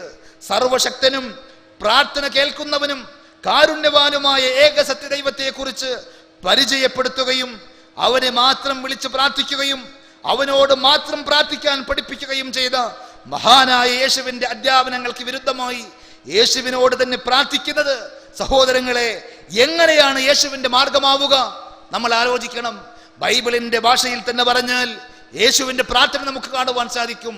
ഇസ്ലാം അംഗീകരിക്കുന്നില്ല ഈസാ നബി അലൈഹി സ്വലാത്തു വസ്സലാം കുരിശിലേറി എന്നത്, മറിച്ച് ശത്രുക്കളുടെ കെണിയിൽ നിന്ന് അത്ഭുതകരമായി പടച്ചവൻ ഈസാ നബി അലൈഹി സ്വലാത്തു വസ്സലാമയെ രക്ഷപ്പെടുത്തി എന്നാണ് പരിശുദ്ധ ഖുർആൻ പറഞ്ഞത്. ശത്രുക്കൾക്ക് വിട്ടുകൊടുത്ത് മരക്കുരിശിലേറി ശാപഗ്രസ്തനായി തീരുവാൻ ലോകരക്ഷിതാവായ തമ്പുരാൻ പടച്ചവൻ അവന്റെ ദൂതനെ വിട്ടുകൊടുത്തിട്ടില്ല എന്ന് പരിശുദ്ധ ഖുർആൻ പറയുമ്പോൾ വമാ ഖതലൂഹു വമാ സലബൂഹു, അവർക്ക് ഈസാ നബി അലൈഹി സ്വലാത്തു വസ്സലാമയെ വധിക്കുവാൻ സാധിച്ചിട്ടില്ല. അദ്ദേഹത്തിന്റെ ഒരു രോമത്തിന് പോലും പോറലേൽക്കാത്ത വിധത്തിൽ അള്ളാഹു അദ്ദേഹത്തെ അത്ഭുതകരമായി രക്ഷപ്പെടുത്തി. അതുകൊണ്ട് ശത്രുക്കൾ അദ്ദേഹത്തെ വധിച്ചില്ല. വമാ സലബൂഹു, അദ്ദേഹത്തെ അവർക്ക് ക്രൂശിക്കുവാനും സാധിച്ചില്ല എന്ന് പറയുമ്പോൾ ക്രൈസ്തവ സുഹൃത്തുക്കൾ വിശ്വസിക്കുന്നതാകട്ടെ, ഈസാ നബി അലൈഹി സ്വലാത്തു വസ്സലാം മഹാനായ യേശു ക്രിസ്തു കുരിശിലേറി അദ്ദേഹം പ്രാർത്ഥിച്ചു എന്നാണല്ലോ. ആ സന്ദർഭത്തിൽ യേശു പ്രാർത്ഥിച്ചത് ആരോടാണ്? ജീവിതത്തിന്റെ ഏതെങ്കിലും ഒരു ഘട്ടത്തിൽ യേശു തന്നോട് പ്രാർത്ഥിക്കുവാൻ അനുയായികളോട് പഠിപ്പിച്ചിട്ടുണ്ടോ? അതല്ലെങ്കിൽ യേശു തന്നെയും ലോകരക്ഷിതാവായ ദൈവത്തോടല്ലാതെ, ഏകസത്യദൈവമായ ദൈവത്തോടല്ലാതെ മറ്റാരോടെങ്കിലും പ്രാർത്ഥിച്ചത് നമുക്ക് കാണുവാൻ സാധിക്കുമോ? യേശു ദൈവമാണ് എന്ന് വന്നാൽ തന്നെ ദൈവം വേറൊരു ദൈവത്തോട് പ്രാർത്ഥിക്കുകയോ? അപ്പൊ പിന്നെ ദൈവത്തിന്റെ എണ്ണം എത്രയാണ് എന്നതും നമ്മളെ സംബന്ധിച്ചിടത്തോളം ചിന്തിക്കേണ്ടി വരും. സഹോദരങ്ങളെ, സുഹൃത്തുക്കളെ, യേശുവിന്റെ അധ്യാപനങ്ങളില്ലാത്ത എന്നതിനുപരി യേശുക്രിസ്തുവിന്റെ അധ്യാപനങ്ങൾക്ക് ഘടകവിരുദ്ധമാണ് ട്രിനിറ്റി എന്നതിനോടൊപ്പം തന്നെ മനുഷ്യബുദ്ധിയും മനുഷ്യന്റെ യുക്തിയും അംഗീകരിക്കുന്ന ഒരാശയമല്ല അത് എന്നതുകൂടി നമ്മൾ സാന്ദർഭികമായി മനസ്സിലാക്കേണ്ടതുണ്ട്. ത്രിയേക ദൈവസങ്കല്പത്തിൽ ദൈവം എത്രയുണ്ട് എന്ന് ചോദിച്ചാൽ ക്രിസ്ത്യാനികളായ സുഹൃത്തുക്കൾ ആശയ സംവാദങ്ങളുടെ സന്ദർഭങ്ങളിൽ കൃത്യമായൊരു മറുപടി പറയാൻ തയ്യാറാകാറില്ല. അവർ ഒഴിഞ്ഞു മാറുകയാണ് ചെയ്യുന്നത്. ചിലപ്പോൾ 3 വ്യക്തികൾ ചേർന്ന് ഒരു ദൈവമാണ് എന്നവർ പറയാറുണ്ട്. പിതാവ് ദൈവത്തിന്റെ പൂർണ്ണതയിൽ നിന്ന് വരുന്ന ഒരു ഭാഗമാണ്, ഒരു അംശമാണ് എങ്കിൽ പുത്രൻ അതിന്റെ രണ്ടാമത്തെ അംശവും പരിശുദ്ധാത്മാവ് അതിന്റെ മൂന്നാമത്തെ ഒരു ഭാഗവും, ഇങ്ങനെ 3 കൂടിയ ഒന്നാണ് എന്ന് പറയുമ്പോൾ സഹോദരങ്ങളെ, നമ്മൾ ആലോചിക്കണം, യഥാർത്ഥത്തിൽ യേശു പഠിപ്പിച്ചൊരാശയമാണോ അത്? ബുദ്ധിപരമായി ചിന്തിച്ചാൽ വിവേകവും അറിവും ബോധവുമുള്ള ഒരാളെ സംബന്ധിച്ചിടത്തോളം നമുക്ക് കാണുവാൻ സാധിക്കും, ഈ 3 പേരിൽ ഒരാളെ മാത്രമായി ദൈവം എന്ന് പറയാമോ? എങ്കിൽ ദൈവമായ കർത്താവേ എന്നോ കർത്താവായ യേശുവേ എന്നോ വിളിക്കുന്നതിന്റെ സാങ്കത്യം എന്താണ്? പുത്രൻ കുരിശിലേറുമ്പോൾ ആകാശത്തുള്ള പിതാവ് ആ 3-ൽ 1 കുറവുള്ള ആളായിരിക്കുമല്ലോ. എങ്കിൽ പൂർണ്ണനായ ഒരു ദൈവമാണ് ആകാശത്തുള്ള പിതാവ് എന്ന് പറയുവാൻ സാധിക്കുമോ? പൂർണ്ണനല്ലാത്ത ഒരു ദൈവമാണ് ആ കുരിശിലേറ്റപ്പെട്ട പുത്രൻ എന്ന് പറയുവാൻ സാധിക്കുമോ? കുരിശിലേറിയ പുത്രൻ പൂർണ്ണനല്ലാത്ത ദൈവമാണെങ്കിൽ ആകാശത്തുള്ള അപൂർണനായ ദൈവത്തോട് അഥവാ പിതാവിനോട് പ്രാർത്ഥിക്കുകയാണോ? എല്ലാം ആകെപ്പാടെ ആശയ സംഘട്ടനത്തിൽ ഒന്നും ഒരു കൃത്യമായി മനസ്സിന് സംതൃപ്തി നൽകുന്ന ഒരാശയമായി സ്വീകരിക്കാൻ സാധിക്കുമോ സഹോദരങ്ങളെ? എന്നാൽ പരിശുദ്ധ ഖുർആൻ പരിചയപ്പെടുത്തുന്നു, ലോകരക്ഷിതാവായ അള്ളാഹു ഏക സത്യദൈവം ആരാണ് എന്ന് ഈസാ നബി അലൈഹി സ്വലാത്തു വസ്സലാം പഠിപ്പിച്ചതുപോലെ, യേശുവിന്റെ സുവിശേഷങ്ങളിൽ നമുക്ക് കാണുവാൻ സാധിക്കുന്നത് പോലെ, പരിശുദ്ധ ഖുർആനിലെ 112-ാം അധ്യായം സൂറത്തുൽ ഇഖ്ലാസ് അതിന്റെ 1 മുതൽ 4 വരെയുള്ള വചനങ്ങളിൽ ആരാണ് യഥാർത്ഥ ദൈവം, ഏതാണ് നമ്മൾ ആരാധിക്കേണ്ട നമ്മുടെ രക്ഷകനായ ദൈവം എന്ന് കൃത്യമായി പരിചയപ്പെടുത്തുന്നു. ഖുൽ ഹുവല്ലാഹു അഹദ്, പറയുക അല്ലാഹു ഏകനാകുന്നു, അല്ലാഹു സ്വമദ്, അവൻ ഒരാളുടെയും ആശ്രയം ആവശ്യമില്ലാത്ത എല്ലാവരുടെയും ആശ്രയമായി നിലകൊള്ളുന്ന സ്വമദാകുന്നു അവൻ. ലം യലിദ്, അവൻ ആരുടെയും സന്തതിയായി ജനിച്ചിട്ടില്ല. വലം യൂലദ്, അവനൊരു പുത്രനും ഉണ്ടായിട്ടില്ല. ഒരു പുത്രന്റെയും പിതാവോ ഒരു പിതാവിന്റെയും പുത്രനോ ആയിട്ടല്ല ലോകത്തെ പടച്ച സർവശക്തനും സർവജ്ഞാനിയും പരമകാരുണ്യകരമായ ദൈവമുള്ളത്. ആ പടച്ചവനെ വലം യകുൽ ലഹു കുഫുവൻ അഹദ്, അവന് തുല്യനായി, അവന് ഏതെങ്കിലും നിലത്തിൽ ഏതെങ്കിലും തരത്തിൽ കിടയത്തവനായി ലോകത്ത് ആരും തന്നെ ഇല്ല എന്ന് കൃത്യമായ ഒരു ഏകദൈവ വിശ്വാസം ലോകത്തിന്റെ രക്ഷിതാവ് അവതരിപ്പിച്ച വേദഗ്രന്ഥങ്ങളുടെ അവസാനത്തെ പതിപ്പായ പരിശുദ്ധ ഖുർആനിൽ ഉള്ളപ്പോൾ ആ ദൈവികമായ സന്ദേശങ്ങളെ അവഗണിച്ചുകൊണ്ട് മനുഷ്യന്മാർ ഉണ്ടാക്കി തീർക്കുന്ന ഒരു പുതിയ സങ്കല്പം സഹോദരങ്ങളെ എപ്രകാരമാണ് സമൂഹത്തിൽ പടർന്നു പന്തലിച്ചത് എന്നും ആ യേശുവിന്റെ ശരിയായ പാതയിൽ നിന്ന് ക്രൈസ്തവ സുഹൃത്തുക്കളുടെ ഇടയിലേക്ക് ഈ ആശയം എങ്ങനെയാണ് കടന്നു വന്നത് എന്നതും ഇൻഷാ അല്ലാഹ് എനിക്ക് ശേഷം സംസാരിക്കുന്ന സഹോദരൻ ഈസാ സാഹിബ് വിശദീകരിക്കും. നിങ്ങൾ അത് ശ്രദ്ധിക്കണമെന്ന് സാന്ദർഭികമായി ഉണർത്തുകയാണ്. അതേപോലെ ചില ക്രൈസ്തവ സുഹൃത്തുക്കൾ പറയാറുണ്ട്, ദൈവം 3 ത്രിത്വത്തിൽ ദൈവം ഒന്നേയുള്ളൂ. പിതാവ് എന്ന് പറഞ്ഞാലും പുത്രൻ എന്ന് പറഞ്ഞാലും പരിശുദ്ധാത്മാവ് എന്ന് പറഞ്ഞാലും ഒരു ദൈവത്തിന്റെ 3 അവസ്ഥകളാണ്, 3 രൂപങ്ങളാണ്, സ്വഭാവങ്ങളാണ് എന്ന് പറയാറുണ്ട്, വിശദീകരിക്കാറുണ്ട്. അതിനൊരു ഉദാഹരണം എന്നോണം ചില സുഹൃത്തുക്കൾ പറയാൻ ശ്രമിക്കാറ്, ഒരാൾ തന്നെ ആവാറുണ്ടല്ലോ. മക്കളുടെ പിതാവാണ് ഞാൻ, അതേപോലെ തന്നെ എൻ്റെ പിതാവിന്റെ പുത്രനാണ് ഞാൻ, എൻ്റെ ഭാര്യയുടെ ഭർത്താവാണ് ഞാൻ. പക്ഷെ ഞാൻ എത്രയേ ഉള്ളൂ? ഒന്നേ ഉള്ളൂ. അതുകൊണ്ട് തന്നെ ത്രിത്വത്തിൽ പിതാവ് ഒരവസ്ഥ, പിതാവ് ഒരു സിഫത്താണ്, ഒരു ക്വാളിറ്റിയാണ്. അതേപോലെ തന്നെ പുത്രൻ എന്നത് ദൈവത്തിന്റെ മറ്റൊരു സ്വഭാവമാണ്. പരിശുദ്ധാത്മാവ് എന്നത് 3ാമത്തെ പ്രകൃതമാണ്, സ്വഭാവമാണ്. അതല്ലാതെ 3 വ്യക്തിത്വങ്ങൾ, 3 ആളത്വങ്ങൾ എന്ന് പറയാൻ പറ്റില്ല. ഇതുപോലെയാണ് ചില സുഹൃത്തുക്കൾ വിശദീകരിക്കാറുള്ളത്. എങ്കിൽ സഹോദരങ്ങളെ, നമ്മളൊന്ന് ആലോചിച്ച് നോക്കണം. അപ്പോൾ പിതാവും പുത്രനും പരിശുദ്ധാത്മാവും ഒരാൾ തന്നെ എന്ന് പറയേണ്ടി വരും. 3 പേരെയും 3 തരത്തിൽ ഒരേ സമയത്ത് നമുക്ക് കാണുക സാധ്യമല്ല. ഞാൻ എൻ്റെ പിതാവിന്റെ പുത്രനാണെങ്കിൽ, എൻ്റെ മക്കളുടെ പിതാവാണെങ്കിൽ, എൻ്റെ ഭാര്യയുടെ ഭർത്താവാണെങ്കിൽ, ഞാൻ എന്നത് ഓൺലി 1 പേഴ്സൺ, ഒരൊറ്റ വ്യക്തിത്വം മാത്രമായിരിക്കും. നമുക്കെല്ലാവർക്കും അറിയാം, നമ്മളെല്ലാവരും ഇതേപോലെയുള്ള വ്യത്യസ്തങ്ങളായ റോളുകൾ ജീവിതത്തിൽ കൈകാര്യം ചെയ്യാറുണ്ട്.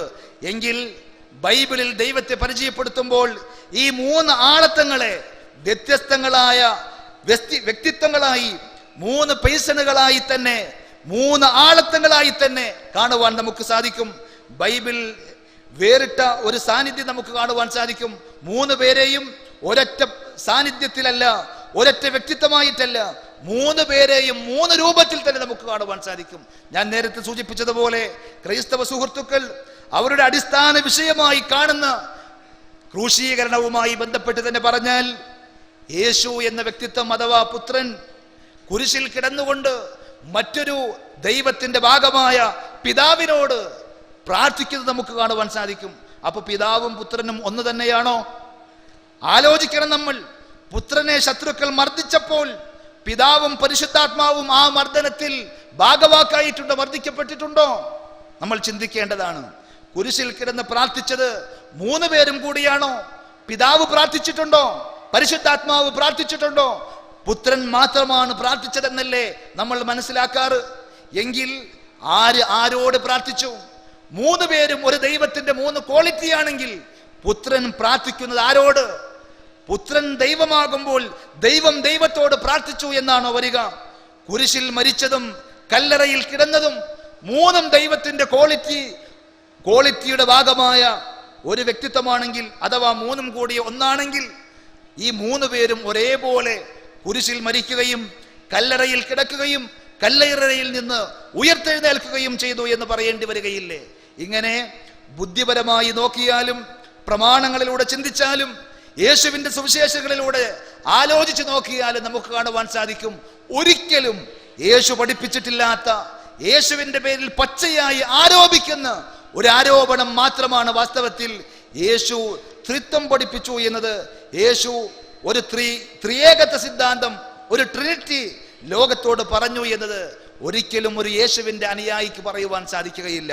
പരിശുദ്ധ ഖുർആൻ 4-ാം അധ്യായം സൂറത്തുൻ നിസായിലെ 171-ാമത്തെ വചനത്തിൽ അതുകൊണ്ട് തന്നെ യേശുവിന്റെ വിഷയത്തിൽ അതിർകവിഞ്ഞു പോയ, യേശുവിന്റെ അധ്യാപനങ്ങളിൽ നിന്ന് വളരെയധികം വ്യതിചലിച്ചു പോയ സുഹൃത്തുക്കളെ സ്നേഹബുദ്ധിയോടുകൂടി വിളിച്ചുകൊണ്ട് ഉപദേശിക്കുന്നു, അവരോട് ചില കാര്യങ്ങൾ സംസാരിക്കുന്നത് കാണുവാൻ സാധിക്കും. യാ അഹ്ലൽ കിതാബ്, വേദത്തിന്റെ വക്താക്കളെ, വേദം നൽകപ്പെട്ട ആളുകളെ എന്ന് വിളിച്ചുകൊണ്ട് പറയുന്നു, ലാ തഗ്ലൂ ഫീ ദീനിക്കും, നിങ്ങൾ നിങ്ങളുടെ മതവിഷയത്തിൽ അതിരുകവിഞ്ഞു പോകരുത്. വലാ തഖൂലു അലല്ലാഹി ഇല്ലൽ ഹഖ്, ലോകരക്ഷിതാവായ സത്യദൈവത്തിന്റെ പേരിൽ നിങ്ങൾ വാസ്തവമല്ലാത്ത, സത്യമല്ലാത്ത ഒന്നും പറഞ്ഞു പോകരുത്. ഇന്നമൽ മസീഹു ഈസ ഇബ്നു മറിയം, മറിയമിന്റെ പുത്രൻ ഈസാ മസീഹ് അഥവാ മിശിഹ തീർച്ചയായും റസൂലുള്ളാഹി, അള്ളാഹുവിന്റെ ദൂതനാണ്. ലോകരക്ഷിതാവ് അയച്ച അവന്റെ സന്ദേശങ്ങൾ സമൂഹത്തെ പഠിപ്പിക്കുവാൻ വേണ്ടി കടന്നു വന്ന ഒരു ദൂതനാകുന്നു. വകലിമതുഹു അൽഖാഹാ ഇലാ മറിയം, അവന്റെ ദാസിയായ മറിയമിലേക്ക് ഇട്ടുകൊടുത്ത അവനൊരു പ്രത്യേകമായ വചനവുമാകുന്നു. വറൂഹും മിൻഹ്, അവനിൽ നിന്നുള്ള ആത്മാവുമാകുന്നു. അഥവാ ദൈവത്തിന്റെ സൃഷ്ടിയായ, ദൈവത്തിന്റെ ദൂതനായ ഈസാ മസീഹിനെ സംബന്ധിച്ചാണ്, മിശിഹയെ സംബന്ധിച്ചാണ് പരിശുദ്ധ ഖുർആൻ പരിചയപ്പെടുത്തിയത്. എന്നിട്ട് അല്ലാഹു പറഞ്ഞു, ഫആമിനൂ ബില്ലാഹി, അതിനാൽ നിങ്ങളെയും നിങ്ങൾക്ക് മുമ്പുള്ളവരെയും പടച്ച് പരിപാലിച്ച, നിങ്ങൾക്ക് വേണ്ട എല്ലാവിധ സംവിധാനങ്ങളും സൗകര്യങ്ങളും ഒരുക്കി തന്ന ആ പരമകാരുണ്യകനായ അല്ലാഹുവിൽ വിശ്വസിച്ചു കൊള്ളുക. വറുസുലിഹി, അവന്റെ പരശതം ദാസന്മാരിലും ദൂതന്മാരിലും നിങ്ങൾ വിശ്വസിച്ചു കൊള്ളുക. വലാ തഖൂലു സലാസ, അവർ പഠിപ്പിച്ചതിൽ നിന്ന് വ്യത്യസ്തമായി നിങ്ങൾ ട്രിനിറ്റിയെ സംബന്ധിച്ച് പറയരുത്, ത്രിത്വം എന്ന് പറയരുത്. ഒരിക്കലും ഈസാ അലൈഹിസ്സലാത്തു വസ്സലാം അത് പഠിപ്പിച്ചിട്ടില്ല. അതുകൊണ്ട് തന്നെ ഇൻതഹു ഖൈറൻ ലക്കും, അതിൽ നിന്ന് നിങ്ങൾ പിൻവാങ്ങണം, വിരമിക്കണം. യേശുവിനോട് സ്നേഹമുണ്ടെങ്കിൽ, യേശുവിനെ അയച്ച ദൈവത്തിൽ നിങ്ങൾക്ക് വിശ്വാസമുണ്ടെങ്കിൽ, നിങ്ങളെ പടച്ചു പരിപാലിക്കുന്ന കാരുണ്യവാനായ ദൈവത്തെ നിങ്ങൾക്ക് സ്നേഹമുണ്ടെങ്കിൽ, അവന്റെ സ്നേഹലോകമായ സ്വർഗരാജ്യം കൈവരിക്കണമെന്ന് നിങ്ങൾക്ക് ആഗ്രഹമുണ്ടെങ്കിൽ, തീർച്ചയായും ദൈവത്തിന്റെ പേരിൽ നിങ്ങൾ ഇല്ലാത്തത് പറയുന്ന, യേശു പഠിപ്പിച്ചിട്ടില്ലാത്ത ആ ത്രിത്വവാദം നിങ്ങൾ പിൻവലിക്കണം. ഇന്നമല്ലാഹു ഇലാഹുൻ വാഹിദ്, തീർച്ചയായും ലോകരക്ഷിതാവായ സത്യദൈവം അവൻ ഏകനായ അല്ലാഹു മാത്രമാണ്.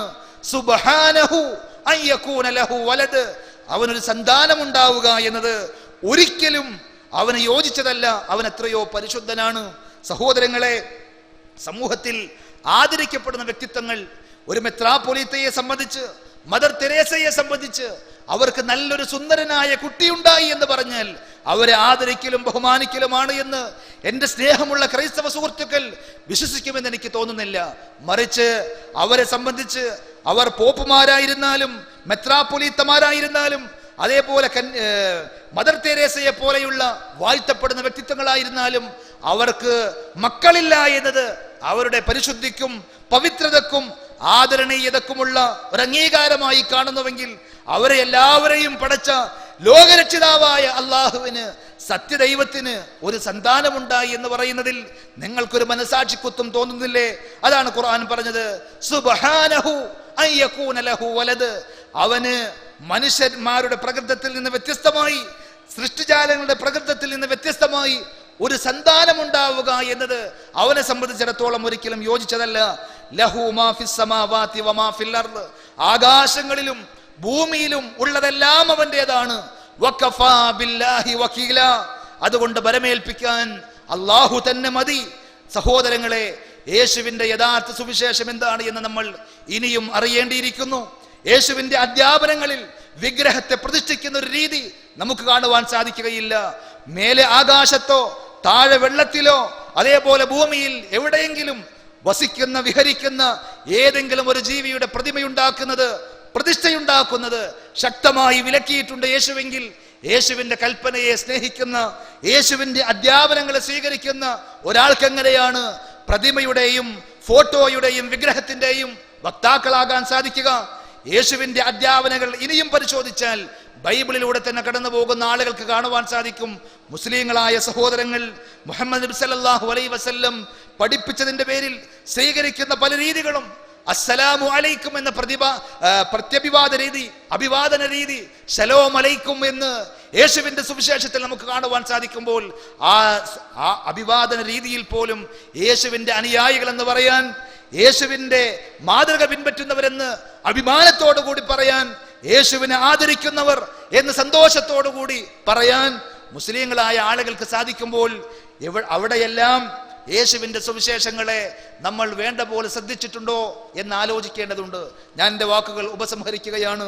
സഹോദരങ്ങളെ, ഒരു വാശിയുടെയും അതേപോലെ വാദിച്ചു ജയിക്കുന്നതിൻ്റെ ഒരു അവസ്ഥയിൽ നിന്ന് മാറി നമ്മളെല്ലാവരും ലോകരക്ഷിതാവായ പടച്ചതമ്പുരാൻ നിശ്ചയിച്ച അവധി എത്തിക്കഴിഞ്ഞാൽ ഈ ലോകത്തോട് വിട പറഞ്ഞ് മരിച്ചു പോകേണ്ട ആളുകളാണ് എന്നുള്ള യാഥാർത്ഥ്യം ഉൾക്കൊണ്ടുകൊണ്ട് തന്നെ മരണത്തോട് കൂടി ആരംഭിക്കുന്ന അനശ്വരമായൊരു ലോകത്തേക്കുള്ള യാത്രയിൽ ആ ലോകത്ത് നിത്യജീവൻ നേടി പ്രവാചകന്മാരോടൊപ്പം യേശുവിൻ്റെയും മുഹമ്മദ് നബി സല്ലല്ലാഹു അലൈഹി വസല്ലമയുടെയും കൂടെ, അള്ളാഹു അയച്ച സർവ്വ പ്രവാചകന്മാരുടെ കൂടെ, സർവ്വ സജ്ജനങ്ങളുടെയും കൂടെ ഉന്നതമായ സ്വർഗീയ ആരാമങ്ങളിൽ സന്തോഷത്തോടു കൂടി കഴിയണം എന്നാഗ്രഹിക്കുന്നുവെങ്കിൽ സത്യമേതാണ് എന്ന് കൃത്യമായി നമ്മൾ പരിശോധിക്കേണ്ടതുണ്ട്.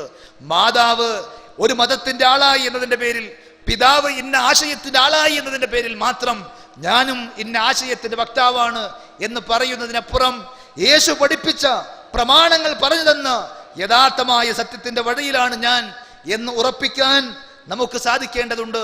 അതിൽ നിന്ന് ശരിയായ യേശുവിന്റെ സന്ദേശവും ശരിയായ ഇഞ്ചീലിന്റെയും തോറയുടെയും സുവിശേഷങ്ങൾ അട്ടിമറിച്ചുകൊണ്ട് ഈ വക പുതിയ പുതിയ ആശയങ്ങൾ സമൂഹത്തിലേക്ക് കടന്നു വന്നത് എങ്ങനെയാണ്, പുരോഹിതന്മാരുടെ ഇടപെടലുകൾ എവിടെയെല്ലാം ഉണ്ടായിട്ടുണ്ട് എന്ന് കൃത്യമായി വിശദീകരിക്കുന്ന ഒരു പ്രഭാഷണം ഈസാ സാഹിബിൽ നിന്ന് നമുക്ക് പ്രതീക്ഷിക്കാം.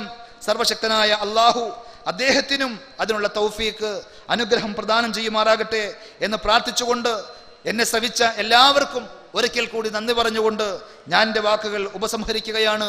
വആഖിറു ദഅവാന അനിൽ ഹംദുലില്ലാഹി റബ്ബിൽ ആലമീൻ. അസ്സലാമു അലൈക്കും വറഹ്മത്തുള്ളാഹി വബറകാതുഹു. അസ്സലാമു അലൈക്കും.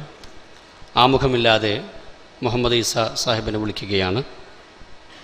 ബൈബിളിലും നമ്മൾക്ക് കാണാൻ കഴിയുന്ന യേശു ക്രിസ്തു ആരാണ് എന്നും പിൽക്കാലത്ത് ആ സങ്കല്പം എങ്ങനെയാണ് മാറ്റിമറിക്കപ്പെട്ടത് എന്നും നമുക്ക് ഈ പ്രഭാഷണത്തിലൂടെ മനസ്സിലാക്കുവാൻ കഴിയും. മുഹമ്മദ് ഈസ പെരുമ്പാവൂരിനെ ആദരപൂർവ്വം ക്ഷണിക്കുന്നു. അസ്സലാമു അലൈക്കും വറഹ്മത്തുള്ളാഹി വബറകാതുഹു. അൽഹംദുലില്ലാഹി റബ്ബിൽ ആലമീൻ. اللهم صل على محمد وعلى آل محمد كما صليت على إبراهيم وعلى آل إبراهيم إنك حميد مجيد. اللهم بارك على محمد وعلى آل محمد كما باركت على إبراهيم وعلى آل إبراهيم في العالمين إنك حميد مجيد. أعوذ بالله من الشيطان الرجيم. بسم الله الرحمن الرحيم. هو الذي أرسل رسوله بالهدى ودين الحق ലിയുദ്ഹിറഹു അലാ ദീനി കുല്ലിഹി വലൗ കരിഹൽ മുശ്രികൂൻ. സ്നേഹാദരണീയരായ സുഹൃത്തുക്കളെ, അല്ലാഹു സുബ്ഹാനഹു വ തആല നമ്മളെ ഇവിടെ ഒരുമിച്ച് കൂട്ടിയതുപോലെ അവൻ്റെ പരിശുദ്ധമായ ജന്നത്തുൽ ഫിർദൗസിലും നമ്മളെ ഏവരെയും ഒരുമിച്ച് കൂട്ടി അനുഗ്രഹിക്കുമാറാകട്ടെ. വളരെ ഗൗരവമേറിയ ഒരു വിഷയത്തിലേക്കാണ് ഞാൻ നിങ്ങളെ ശ്രദ്ധയെ ക്ഷണിക്കുന്നത്. ബഹുമാനപ്പെട്ട സുഹൃത്ത് ഷമീർ മദീനി സൂചിപ്പിച്ചതുപോലെ ഇസ്ലാമിക പ്രമാണങ്ങളിലൂടെ ഇസ്ലാമിക പ്രമാണങ്ങൾ വായിച്ചു പോകുന്ന ഏതൊരാൾക്കും പരിശുദ്ധ ഖുർആനും പ്രവാചകൻ സല്ലല്ലാഹു അലൈഹി വസല്ലമയുടെ അധ്യാപനം ശ്രദ്ധിക്കുമ്പോൾ മഹാനായ ഈസാ നബി അലൈഹിസ്ലാം, അതേപോലെ അദ്ദേഹത്തിൻ്റെ മാതാവായ മറിയം അലൈഹിസ്ലാം എന്നിവരെ കുറിച്ചിട്ട് വളരെ മഹത്വവൽക്കരിച്ചിട്ടാണ് പരിശുദ്ധ ഖുർആനും ഇസ്ലാമിക പ്രമാണങ്ങളും സൂചിപ്പിക്കുന്നതെന്ന് വളരെ വ്യക്തമാകും. ഇത് പറയുമ്പോൾ തന്നെ ചില യാഥാർത്ഥ്യങ്ങൾ ഉൾക്കൊണ്ടുകൊണ്ടാണ് ഞാൻ നിങ്ങളെ അഭിമുഖീകരിക്കുന്നത്. ഇവിടെ വന്നിട്ടുള്ള ക്രൈസ്തവ സുഹൃത്തുക്കൾക്കും ഈ പറയുമ്പോൾ തന്നെ അവരുടെ ഉള്ളിലുള്ള ചില ബുദ്ധിമുട്ടുകൾ പരിശുദ്ധ ഖുർആന്റെ ചില ആയത്തുകളെ സംബന്ധിച്ചുണ്ട്. അതുകൂടെ എങ്ങനെ പരിഹരിക്കാം എന്നതാണ് നമ്മൾ ഈ പരിപാടി കൊണ്ട് ഉദ്ദേശിക്കുന്ന ഒരു പ്രധാനപ്പെട്ട കാര്യം. ഏകനായ ഒരു സൃഷ്ടാവ് നമ്മളെയെല്ലാം സൃഷ്ടിച്ച് വളരെ വളരെ നിർണയിക്കപ്പെട്ട ഒരു ചെറിയ ജീവിതത്തിലേക്ക് നമ്മളെ ഭൂമിയിലേക്ക് വിട്ടിരിക്കുകയാണ്. ഇതിനുശേഷം നമ്മളെല്ലാം ആ ഏകനായ രക്ഷിതാവിലേക്ക് മടങ്ങി ചെല്ലുമ്പോൾ യഥാർത്ഥത്തിൽ ആ രക്ഷിതാവിനെ തന്നെ ആരാധിച്ച് ആ രക്ഷിതാവിനെ തന്നെ നിയമവലികൾ നമ്മൾ പാലിച്ച് സന്തോഷത്തോടുകൂടി നമ്മൾ ആ ദൈവത്തിനെ കണ്ടുമുട്ടണം എന്ന് ആത്മാർത്ഥമായി ആഗ്രഹിച്ചുകൊണ്ടാണ് ഇങ്ങനെ ഒരു പരിപാടി ഇവിടെ സംഘടിപ്പിച്ചിട്ടുള്ളത്. അതിൻ്റെ അടിസ്ഥാനത്തിൽ പരിശുദ്ധ ഖുർആനിലെ ചില വാക്യങ്ങൾ നിങ്ങൾക്ക് ഉൾക്കൊള്ളാൻ സാധിക്കാത്തതിൻ്റെ ചില ന്യായങ്ങൾ എൻ്റെ ഭാഗത്തു നിന്ന് വിശദീകരിക്കുകയും അതിനെക്കുറിച്ചിട്ട് എൻ്റെ സുഹൃത്തുക്കൾക്ക് ഉള്ള അഭിപ്രായ വ്യത്യാസങ്ങൾ നിങ്ങൾക്ക് കിട്ടുന്ന അവസരത്തിൽ ഞങ്ങളോട് പ്രകടിപ്പിക്കുകയും ഞങ്ങളാൽ കഴിയുന്ന വിധത്തിൽ അതിന് മറുപടി നൽകുവാൻ ശ്രമിക്കുകയും ചെയ്യും എന്ന ആമുഖത്തോടുകൂടി ഞാൻ എൻ്റെ വിഷയത്തിലേക്ക് കിടക്കുകയാണ്. ഞാൻ നേരത്തെ സൂചിപ്പിച്ചതുപോലെ പരിശുദ്ധ ഖുർആനിലെ ഈസാ അലൈഹി ഇസ്ലാമെ മഹത്വവൽക്കരിക്കുന്നതും മറിയം അലൈഹി ഇസ്ലാമിനെ മഹത്വവൽക്കരിക്കുന്നതും അതേപോലെ മഹദിയുടെ കുടുംബത്തെ മഹത്വവൽക്കരിക്കുന്നതുമായ ധാരാളം ആയത്തുകൾ ഉണ്ടെങ്കിലും ചില ആയത്തുകൾ ഞാൻ നിങ്ങളുടെ ശ്രദ്ധയിലേക്ക് കൊണ്ടുവരുന്നു. പരിശുദ്ധ ഖുർആനിലെ അഞ്ചാമത്തെ സൂറത്ത് മായിദ 72-ാമത്തെ ആയത്ത് എൻ്റെ ബഹുമാനപ്പെട്ട ക്രൈസ്തവ സുഹൃത്തുക്കൾ ശ്രദ്ധിച്ചിട്ടുണ്ടാവും. പരിശുദ്ധ ഖുർആനിൽ കാണാം, ലഖദ് കഫറ അല്ലദീന ഖാലു ഇന്നല്ലാഹ ഹുവൽ മസീഹ് ഇബ്നു മറിയം വഖാല അൽ മസീഹ് വഖാല അൽ മസീഹു യാ ബനി ഇസ്രായീല ഉഅ്ബുദുല്ലാഹ റബ്ബി വറബ്ബുക്കും ഇന്നഹു മൻ യുശ്രിക് ബില്ലാഹി ഫഖദ് ഹറമല്ലാഹു അലൈഹിൽ ജന്ന. പരിശുദ്ധ ഖുർആൻ പറയുന്ന കാര്യം, മറിയമിന്റെ മകൻ മസീഹ് തന്നെയാണ് അല്ലാഹു എന്ന് പറഞ്ഞവർ തീർച്ചയായും അവിശ്വാസത്തിലായിരിക്കുന്നു. ഇതിന് കാരണമായി പരിശുദ്ധ ഖുർആൻ പറയുന്ന ഒരു ന്യായം എൻ്റെ ബഹുമാനപ്പെട്ട ക്രൈസ്തവ സുഹൃത്തുക്കൾക്ക് ഉൾക്കൊള്ളാവുന്നതാണ്. ആ ന്യായം ഇതാണ്.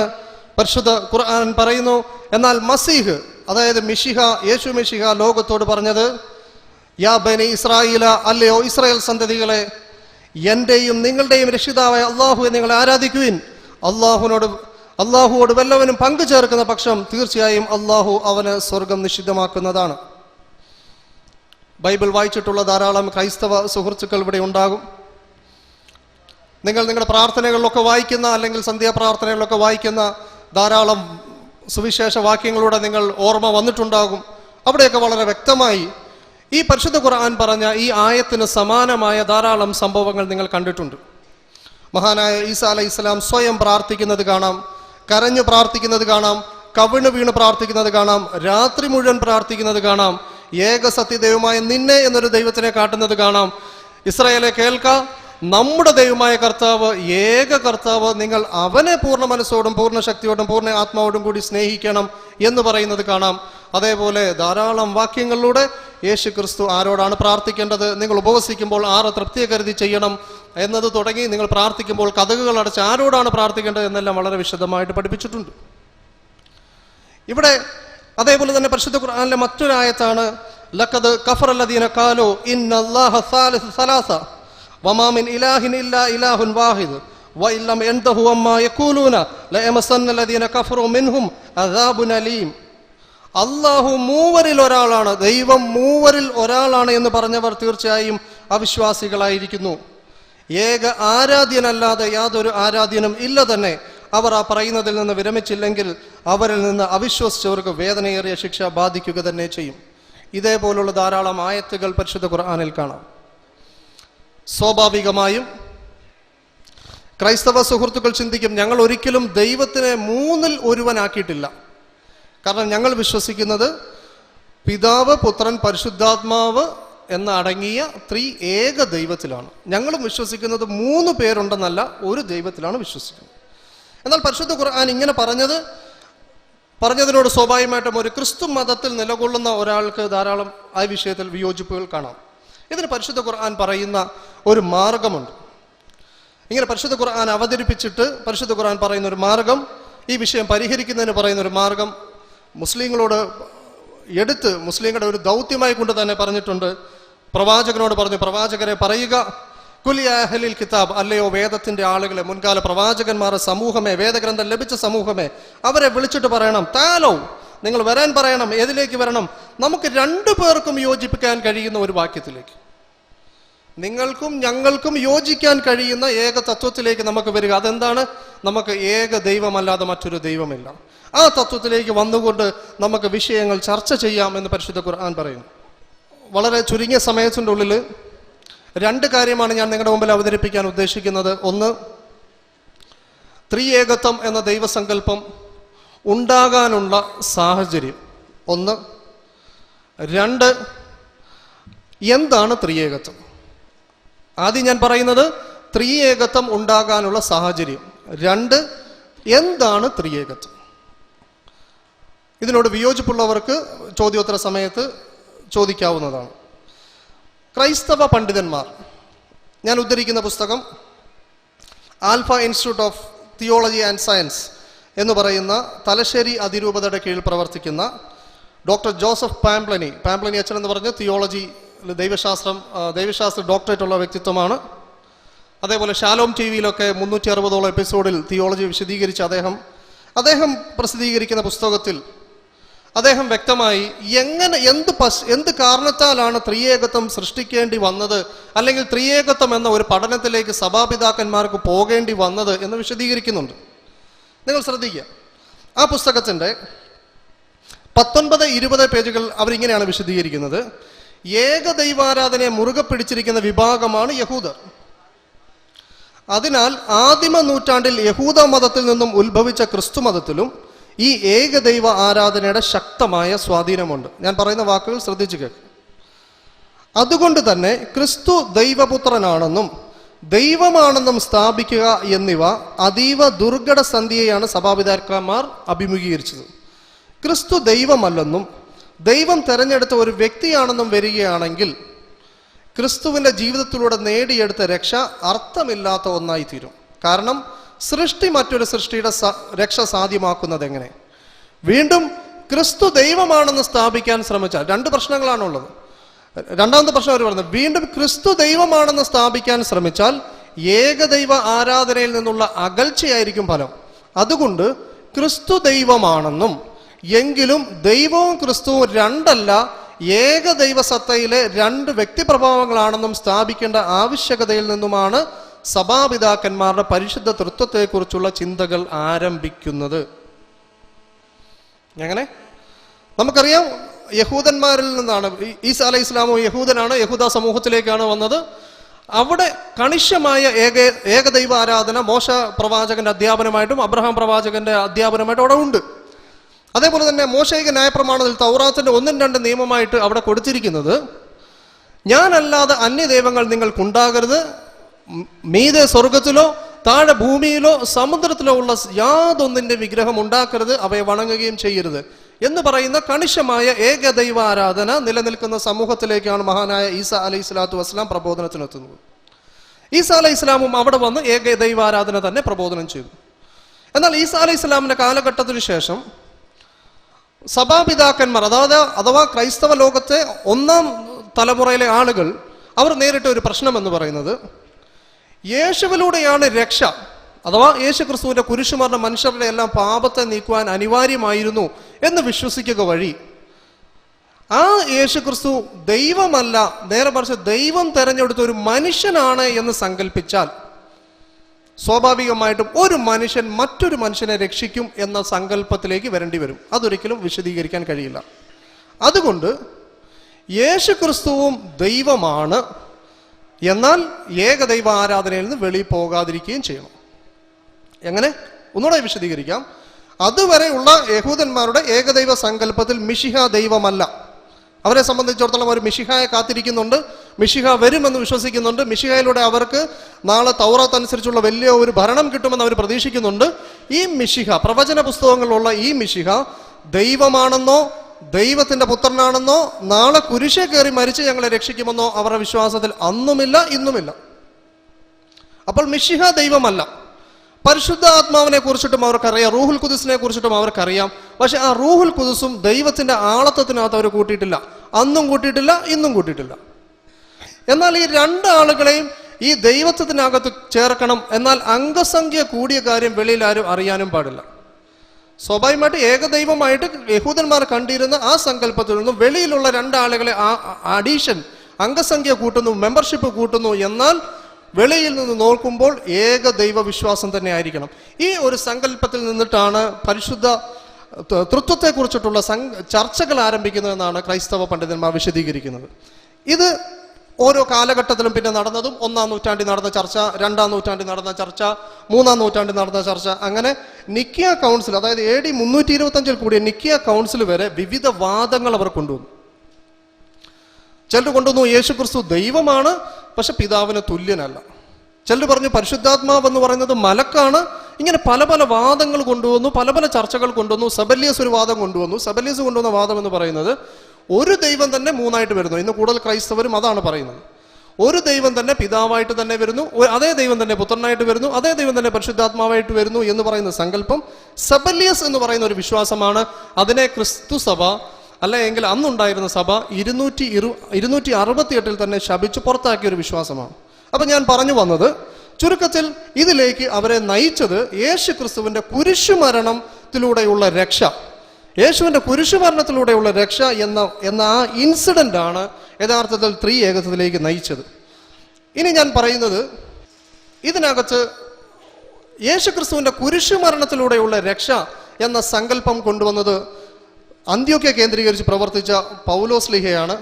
എന്നാൽ പിന്നീട് ഈ ത്രിയേകത്വം എന്ന സങ്കല്പം പൗലോസ്ലീഹയുടെ കാലഘട്ടത്തിനും ശേഷം 3-ാം നൂറ്റാണ്ടിൽ സഭാപിതാക്കന്മാരുടെ കാലഘട്ടത്തിലാണ് ഡെവലപ്പായി വന്നത്. ഇത് രണ്ടും ഞാൻ തെളിവുകളുടെ അടിസ്ഥാനത്തിൽ നിങ്ങളുടെ മുമ്പിൽ അവതരിപ്പിക്കുകയാണ്. യേശുക്രിസ്തുവിൻ്റെ കാലഘട്ടത്തിന് ശേഷം ഒരു 7 വർഷത്തോളം പൗലോസ്ലീഹ യേശുക്രിസ്തുവിനെ അംഗീകരിക്കുന്ന വ്യക്തിത്വമായിരുന്നില്ല. അതിനുശേഷം അദ്ദേഹം അംഗീകരിച്ചു. എന്നാൽ 3 വർഷത്തേക്ക് അതിനുശേഷം ഒരു പ്രശ്നമുണ്ടാകുകയും അദ്ദേഹം ആദ്യമായിട്ട് 3 വർഷത്തിന് ശേഷമാണ് അപ്പോസ്തലന്മാർ മുമ്പാകെ വരുന്നത്. പിന്നീടും അതിനുശേഷം 4 വർഷം അദ്ദേഹത്തിൻ്റെ നാട്ടിലേക്ക് അയച്ചു. ഇതൊക്കെ ഞാൻ ചുരുക്കി പറയുന്നത് സമയപരിമിതി മൂലമാണ്. ചോദ്യോത്തര വേളയിൽ ഓരോന്നോരായിട്ട് ചോദിച്ചാൽ തെളിവ് സഹിതം പറയുന്നതാണ് ഇൻഷാ അല്ലാഹ്. ഏതായാലും ശരി, പൗലോസ്ലീഹ പ്രവർത്തിച്ചു. എവിടെ പ്രവർത്തിച്ചു? യേശുക്രിസ്തുവും യേശുക്രിസ്തുവിൻ്റെ അനുയായികളും പ്രവർത്തിച്ച ന്യായപ്രമാണം അനുസരിച്ച്, അഥവാ മോശൈക ന്യായപ്രമാണം, അതായത് തൗറാത്ത്, ഇസ്ലാമിക ശരീഅത്തിന് സമാനമായ നിയമങ്ങളുള്ള, മുഹമ്മദി ശരീഅത്തിന് സമാനമായ നിയമങ്ങളുള്ള മൂസവി ശരീഅത്ത് അഥവാ മോശൈക ശരീഅത്തിൻ്റെ ആ പശ്ചാത്തലത്തിൽ നിന്നും മാറി അദ്ദേഹം വിജാതിയർ എന്ന് ബൈബിൾ അഭിസംബോധന ചെയ്യുന്ന ന്യായപ്രമാണം അനുസരിക്കാത്ത, അതായത് യഹൂദന്മാരല്ലാത്ത സമൂഹത്തിൻ്റെ ഇടയിൽ അദ്ദേഹം പ്രബോധനം നടത്തുകയും ആ പ്രബോധനം നടത്തിയ സമൂഹം പിന്നീട് ന്യായപ്രമാണം അനുസരിക്കാതെ മുന്നോട്ട് പോവുകയും ഒക്കെ ചെയ്ത ഭാഗങ്ങൾ ബൈബിൾ വിവരിച്ചിട്ടുണ്ട്. ഇങ്ങനെ വിവിധ സഭകളൊക്കെ സ്ഥാപിച്ച് പൗലോസ്ലീഹ അദ്ദേഹത്തിൻ്റെ ലേഖനങ്ങൾ, ഇന്ന് ബൈബിളിൽ കാണുന്ന 27 പുസ്തകങ്ങളിൽ 13 പുസ്തകം പൗലോസ് എഴുതിയതാണ്. ഇതിൽ കാരാഗ്രഹ ലേഖനങ്ങൾ എന്ന് പറയുന്ന അദ്ദേഹം അവസാനം എഴുതിയ ലേഖനങ്ങൾ ഒഴിച്ച് ബാക്കിയുള്ള പുസ്തകങ്ങളെല്ലാം എഴുതി തീർന്നതിന് ശേഷം അദ്ദേഹം യേശു ക്രിസ്തുവിൻ്റെ യഥാർത്ഥ അപ്പോസ്തലന്മാരുടെ നാട്ടിൽ വരുമ്പോൾ എന്ത് നടന്നു എന്ന ഭാഗം ഇന്ന് ബൈബിളിലെ പുതിയ നിയമഭാഗത്തിലെ 5-ാമത്തെ പുസ്തകമായ അപ്പോസ്തല പ്രവൃത്തി എന്ന് പറയുന്ന പുസ്തകത്തിൻ്റെ 21-ാം അധ്യായത്തിൽ രേഖപ്പെടുത്തിയിട്ടുണ്ട്. ഞാൻ ഇവിടേക്ക് കൊണ്ടുവരുന്നത്, ഇവിടെ എന്നെ ശ്രവിക്കുന്ന ക്രൈസ്തവ ശ്രോതാക്കൾക്ക് ഇവിടെ പൗലോസിനെയും യേശുക്രിസ്തുവിൻ്റെ അനുയായികളെയും തമ്മിൽ താരതമ്യം ചെയ്തൊരു വിഷയം പഠനത്തിന് വെക്കുമ്പോൾ സ്വാഭാവികമായും അവർക്ക് സ്വീകരിക്കാൻ കഴിയുക അപ്പോസ്തലന്മാരുടെ ആ കാഴ്ചപ്പാടിനെ തന്നെയായിരിക്കും. ആ ഒരു പ്രതീക്ഷയോടുകൂടി തന്നെ ഞാൻ നിങ്ങളുടെ മുമ്പിൽ ഒരു വിഷയം വെക്കുകയാണ്. നമുക്കറിയാവുന്നതുപോലെ പൗലോസ്ലീഹ പറഞ്ഞ ആശയം നമ്മുടെ മുമ്പിൽ ഉണ്ടായിരിക്കണം. പൗലോസ്ലീഹ പറഞ്ഞ ആശയം ഇതാണ്. ഗലാത്യ ലേഖനം 3-ാം അധ്യായത്തിൽ അദ്ദേഹം വിശദീകരിച്ച ഒരു ആശയമുണ്ട്. ആ ആശയത്തിൻ്റെ രത്നച്ചുരുക്കം എന്ന് പറഞ്ഞാൽ യേശു ക്രിസ്തുവിലൂടെ മോശൈക ന്യായപ്രമാണം മാറ്റപ്പെട്ടു പോയി. ഇനിയും ആ നിയമങ്ങളൊന്നും അനുസരിക്കേണ്ടതില്ല. കാരണം മോശയുടെ ന്യായപ്രമാണം വഴി ഒരു മനുഷ്യനും രക്ഷപ്പെടുകയില്ല. അങ്ങനെ ആഗ്രഹിച്ച് അത് പാലിക്കാൻ ശ്രമിച്ച, അത് അനുസരിക്കാൻ ശ്രമിച്ചവരെല്ലാം പാപികളായി തീർന്നിട്ടുണ്ട്. അതുകൊണ്ട് ഇവരെ രക്ഷിക്കുന്നതിന് വേണ്ടി യേശു ക്രിസ്തു ഇവരുടെ എല്ലാം പാപം ഏറ്റെടുത്തുകൊണ്ട് കുരിശിൽ മരിച്ചു. അതുകൊണ്ട് യേശു ക്രിസ്തു കുരിശിൽ മരിച്ച ദിവസം മുതൽ ഇനി തോറയൊന്നും വേണ്ട, യേശു ക്രിസ്തു എനിക്ക് വേണ്ടി പാപം ഏറ്റെടുത്തുകൊണ്ട് മരിച്ചു എന്ന് വിശ്വസിച്ചാൽ അവൻ രക്ഷപ്പെടും. ഇതാണല്ലോ ക്രൈസ്തവ പുതിയ നിയമ സിദ്ധാന്തം എന്ന് പൗലോസ്ലീഹ റോമാ ലേഖനത്തിലും ഗലാത്യ ലേഖനത്തിലും വിശദീകരിച്ച ഭാഗം. പ്രധാനപ്പെട്ട പാപപരിഹാര സിദ്ധാന്തം എന്നൊക്കെ അറിയപ്പെടുന്ന ആ വിഷയം. അതിന് നിങ്ങൾക്ക് ഗലാത്യ ലേഖനമെന്നോ ഗലാത്യ ലേഖനത്തിലോ റോമാ ലേഖനത്തിലേക്കോ പോയി കഴിഞ്ഞാൽ ഇതെല്ലാം കാണാവുന്നതാണ്. എന്നാൽ അതിനകത്ത് അദ്ദേഹം പറയുന്ന ഒരു കാര്യമുണ്ട്. ന്യായപ്രമാണം അനുസരിക്കാൻ ശ്രമിച്ച ആളുകൾ അത് അനുസരിക്കാൻ കഴിയാതെ പാപികളും ശപിക്കപ്പെട്ടവരുമായി തീർന്നു. ഇങ്ങനെ ശപിക്കപ്പെട്ട ആളുകളെ രക്ഷിക്കുന്നതിന് വേണ്ടി യേശു ക്രിസ്തുവും ക്രൂശിതനായി മരത്തിൽ തൂക്കപ്പെടുന്നവൻ ശപിക്കപ്പെട്ടവനെന്ന നിയമപ്രകാരം യേശുവും ശപിക്കപ്പെട്ടവനായി. തോറയുടെ നിയമപ്രകാരം യേശു ശപിക്കപ്പെട്ടവനാണ്. പൗലോസ്ലീഹ സിദ്ധാന്തമായിട്ട് അദ്ദേഹം അവതരിപ്പിച്ചതാണ്. എന്നാൽ പരിശുദ്ധ ഖുർആൻ പറയുന്നത്, അന്നത്തെ യഹൂദന്മാർ യേശുക്രിസ്തുവിനെതിരെ ദുരാരോപണം പറഞ്ഞുകൊണ്ട് യേശുക്രിസ്തുവിനെ കൊന്ന് അവർ സ്ഥാപിക്കാൻ ശ്രമിച്ചത് യേശുക്രിസ്തു എന്ന് പറയുന്നത് അദ്ദേഹം വ്യാജനാണ്, ദൈവം മുമ്പാകെ ശപിക്കപ്പെട്ടവനാണ്. എന്നാൽ പരിശുദ്ധ ഖുർആൻ പറയുന്നത് നിങ്ങൾക്ക് ശ്രദ്ധിക്കാം. സൂറത്ത് നിസായിലെ 157-ാം ആയത്തിൽ പരിശുദ്ധ ഖുർആൻ പറയുന്നത്, ആരാണോ യേശുക്രിസ്തുവിനെ കൊന്നു എന്ന് വാദിക്കുന്നത് അവരാണ് ശപിക്കപ്പെട്ടവർ. ഇതിനകത്ത് ഏത് നിലപാടാണ് നിങ്ങൾ സ്വീകാര്യമെന്ന് നിങ്ങൾ ചിന്തിക്കുക. വഖൗലിഹിം ഇന്ന ഖതൽനൽ മസീഹ് ഈസ ഇബ്നു മറിയം റസൂലുള്ളാഹി വമാ ഖതലുഹു വമാ സലബുഹു വലാകിൻ ശുബ്ബിഹ ലഹും വഇന്നൽ ലദീന ഇഖ്തലഫു ഫീഹി ലഫീ ശക്കിൻ മിൻഹു മാ ലഹും ബിഹി മിൻ ഇൽമിൻ ഇല്ലാ ഇത്തബിഉൽ ലന്ന വമാ ഖതലുഹു യഖീന. പരിശുദ്ധ ഖുർആൻ പറയുന്നത് അങ്ങനെയാണ്. അതായത് യേശുക്രിസ്തു ഒരു കള്ളനാണ്, ഒരു വ്യാജനാണ് എന്ന് സ്ഥാപിച്ചുകൊണ്ട് യേശുക്രിസ്തുവിനെ കൊല്ലുക വഴി ദൈവം മുമ്പാകെ ഇദ്ദേഹം ശപിക്കപ്പെട്ടവനാണ് എന്ന് യഹൂദന്മാർ സ്ഥാപിക്കാൻ ശ്രമിച്ചു. പൗലോസ്ലീഹ പറഞ്ഞു, അതെ, അദ്ദേഹം ശപിക്കപ്പെട്ടവനായി. കാരണം മനുഷ്യരെ രക്ഷിക്കണമെങ്കിൽ യേശു ശപിക്കപ്പെട്ടവനാകണം. ഖുർആൻ പറഞ്ഞു അങ്ങനെയല്ല സംഭവം, നേരെ മറിച്ച് യേശുക്രിസ്തുവിനെ കൊല്ലാൻ ശ്രമിച്ചവരുണ്ടല്ലോ അവരാണ് ശപിക്കപ്പെട്ടത്. അല്ലാതെ ദൈവത്തിന്റെ മഹാനായ പ്രവാചകൻ ഒരിക്കലും ദൈവമുമ്പാകെ ശപിക്കപ്പെട്ടവനല്ല എന്ന് പരിശുദ്ധ ഖുർആൻ പറയുന്നു. ഇനി ഈ വിഷയത്തിൻ്റെ ഒന്ന് മാറ്റുരച്ച് നോക്കാനുള്ള ഒരു അവസരമാണ്. നിങ്ങൾക്ക് അപ്പോസ്തല പ്രവൃത്തി 21 അധ്യായത്തിൻ്റെ 20 ഭാഗങ്ങളിലേക്ക് ഞാൻ നിങ്ങളുടെ ശ്രദ്ധയെ ക്ഷണിക്കുകയാണ്. പൗലോസ് ലീഹ പഠിപ്പിച്ച ഈ തത്വം യേശുക്രിസ്തുവിൻ്റെ അപ്പോസ്തലന്മാരുടെ നാട്ടിൽ സ്വീകാര്യമല്ലായിരുന്നു എന്ന് വെളിയിൽ നിന്നൊരു പുസ്തകമല്ല, ഏതെങ്കിലും എൻസൈക്ലോപീഡിയ അല്ല, വേറൊരു പുസ്തകത്തിൽ നിന്നുമല്ല, ബൈബിളിനുള്ളിൽ തന്നെയുള്ള പുസ്തകത്തിൽ നിന്നും ഞാൻ വിശദീകരിക്കുകയാണ്. നിങ്ങൾക്ക് പരിശോധിക്കാം അപ്പോസ്തല കാലഘട്ടത്തിൽ എന്ത് നടന്നു എന്ന് പൗലോസിന്റെ അനുയായിയായ ലൂക്കോസ് എഴുതിയ അപ്പോസ്തല പ്രവൃത്തിയിൽ നിന്ന് ഞാൻ വിശദീകരിക്കുകയാണ്. ഇവിടെ പൗലോസ് ലീഹ ആ നാട്ടിൽ വരുന്ന സമയത്ത് പൗലോസിനോട് യഥാർത്ഥ അപ്പോസ്തലന്മാർ പറയുന്ന ഭാഗം നിങ്ങളൊന്ന് ശ്രദ്ധിക്കുക. അദ്ദേഹത്തിനോട് പറയുന്നത്, സഹോദര, വിശ്വസിച്ചവരായ അനേകായിരം യഹൂദന്മാർ ഉണ്ടെന്ന് താങ്കൾക്കറിയാമല്ലോ. അവിശ്വാസികളല്ല. യേശുവിൻ്റെ പ്രബോധനം വഴി, യേശുവിൻ്റെ ശിഷ്യന്മാരുടെ പ്രബോധനം വഴി വിശ്വാസികളായി തീർന്ന, യഥാർത്ഥത്തിൽ ഈസാ അലൈഹി ഇസ്ലാമിനെ മസീഹായി വിശ്വസിച്ച ആളുകളുണ്ടല്ലോ, അവർ എല്ലാവരും ന്യായപ്രമാണത്തിൽ തീക്ഷ്ണതയുള്ളവരാണ്. ഇത് ഏതാ കാലഘട്ടം? യേശുക്രിസ്തു മരിക്കുന്നതിന് മുമ്പല്ല. നിങ്ങൾക്ക്, അതായത് ബൈബിളിലെ ഭൂമികയിൽ മരിച്ചു എന്ന് പറയുന്ന ഈ സംഭവത്തിന് മുമ്പല്ല. നേരെ മറിച്ചിട്ട് ഈസാ അലൈഹി ഇസ്ലാമിന്റെ വിയോഗത്തിന് 28 വർഷം, അതായത് 3 പതിറ്റാണ്ടോടടുക്കുമ്പോൾ പോലും യേശുക്രിസ്തുവിന്റെ ശിഷ്യന്മാർക്ക് തോറ എന്ന് പറയുന്നത് യേശുവിൻ്റെ കുരിശുമരണത്തിലൂടെ നീങ്ങിപ്പോയ ഒന്നല്ല. മഗ്‌രിബ് നമസ്കാരത്തിനോട് വളരെ അടുത്തിട്ടുണ്ട്. അപ്പോൾ അതുകൊണ്ട് ഇപ്പോൾ നമ്മൾ സംസാരം നിർത്തുകയാണ്. തുടർന്ന് ഈ ഭാഗത്തിലൂടെ നമുക്ക് കിടക്കാം. അല്ലാഹു സുബ്ഹാനഹു വ തആല നല്ല രീതിയിൽ കേൾക്കാനും മനസ്സിലാക്കാനും അത് യഥാർത്ഥ രീതിയിൽ ഉൾക്കൊള്ളാനുള്ള തൗഫീഖ് ചെയ്യുമാറാവട്ടെ. അസ്സലാമു അലൈക്കും വറഹ്മത്തുള്ളാഹി. നിച്ച് ഓഫ് ട്രൂത്ത് തയ്യാർ ചെയ്ത പുസ്തകത്തിൻ്റെയും CD-യുടെയും പ്രകാശന കർമ്മം നിർവഹിക്കുന്നതിനു വേണ്ടി NV സാലിം സാഹിബിനെയും മക്ക ജാലിയാത്തിലെ മുൻ ദായി സുലൈമാൻ നദ്വിയെയും ക്ഷണിക്കുന്നു. അസ്സലാമു അലൈക്കും. ഒരു മിനിറ്റ് എനിക്ക് ഈ പുസ്തകത്തെ സംബന്ധിച്ച് പറയേണ്ടതുണ്ട്. ത്രിയേകത്വം യഥാർത്ഥത്തിൽ ഒരു മനസ്സിലാക്കാൻ ബുദ്ധിമുട്ടുള്ള, ഈ പണ്ഡിതന്മാരുടെ ഗ്രന്ഥങ്ങൾ വായിച്ചിട്ടുണ്ടെങ്കിൽ മനസ്സിലാക്കാനും ഉൾക്കൊള്ളാനും വിഷമുള്ള ഒരു വിഷയമാണ് എന്നുള്ള എല്ലാവർക്കും അറിയാം. എന്നാൽ ഈ പുസ്തകത്തിൻ്റെ പ്രത്യേകത അതൊരു സാധാരണക്കാരന് മനസ്സിലാക്കുന്ന രൂപത്തിൽ വളരെ ലളിതമായിട്ട് അത് അവതരിപ്പിച്ചിട്ടുണ്ട്. അതുകൊണ്ട് പ്രത്യേകിച്ച് എൻ്റെ ക്രിസ്തീയ സുഹൃത്തുക്കൾ ഇത് ചോദിച്ചു വാങ്ങി ഈ വിഷയം പഠിക്കേണ്ടതുണ്ട്. അതിൽ വല്ല വിഷയങ്ങളിലും ഇതിൽ നിങ്ങൾക്ക് ക്ലാരിഫിക്കേഷൻ ആവശ്യമുണ്ടെങ്കിൽ അത് പിന്നീട് ഇതിൽ ബന്ധപ്പെട്ട് നമ്മോട് ചോദിക്കാവുന്നതാണ്. ഞാനിതിൻ്റെ ഔദ്യോഗികമായ പ്രകാശനം നിർവഹിക്കുകയാണ്. ഇതിനുശേഷം ഇത് വ്യാപകമായിട്ട് നിങ്ങൾക്ക് ലഭിക്കും ഇൻഷാ അല്ലാഹ്.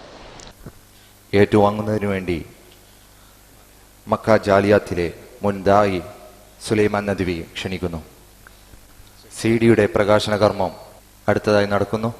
ഏറ്റുവാങ്ങുന്നതിനു വേണ്ടി മുൻ ക്രൈസ്തവ പുരോഹിതൻ ഇപ്പോൾ ഇസ്ലാമിലേക്ക് തിരിച്ചു വന്ന അൽ അമീൻ എന്ന വ്യക്തിയാണ്.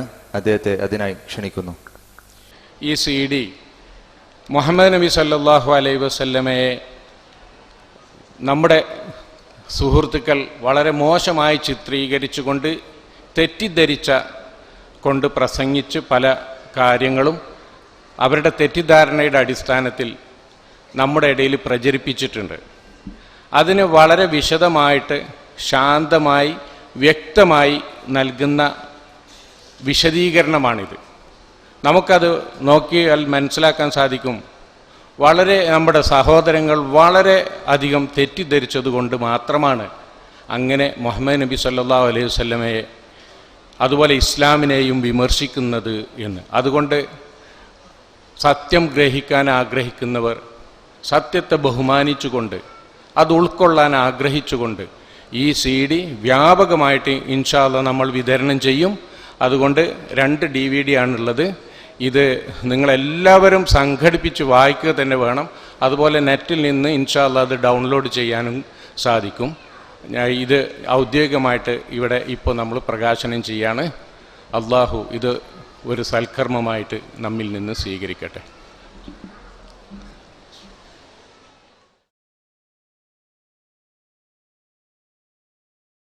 രണ്ടാമത്തെ വിഷയം തുടർന്ന് സംസാരിക്കുന്നതിനു വേണ്ടി മുഹമ്മദ് ഈസ പെരുമ്പാറൂവിന് ക്ഷണിക്കുന്നു.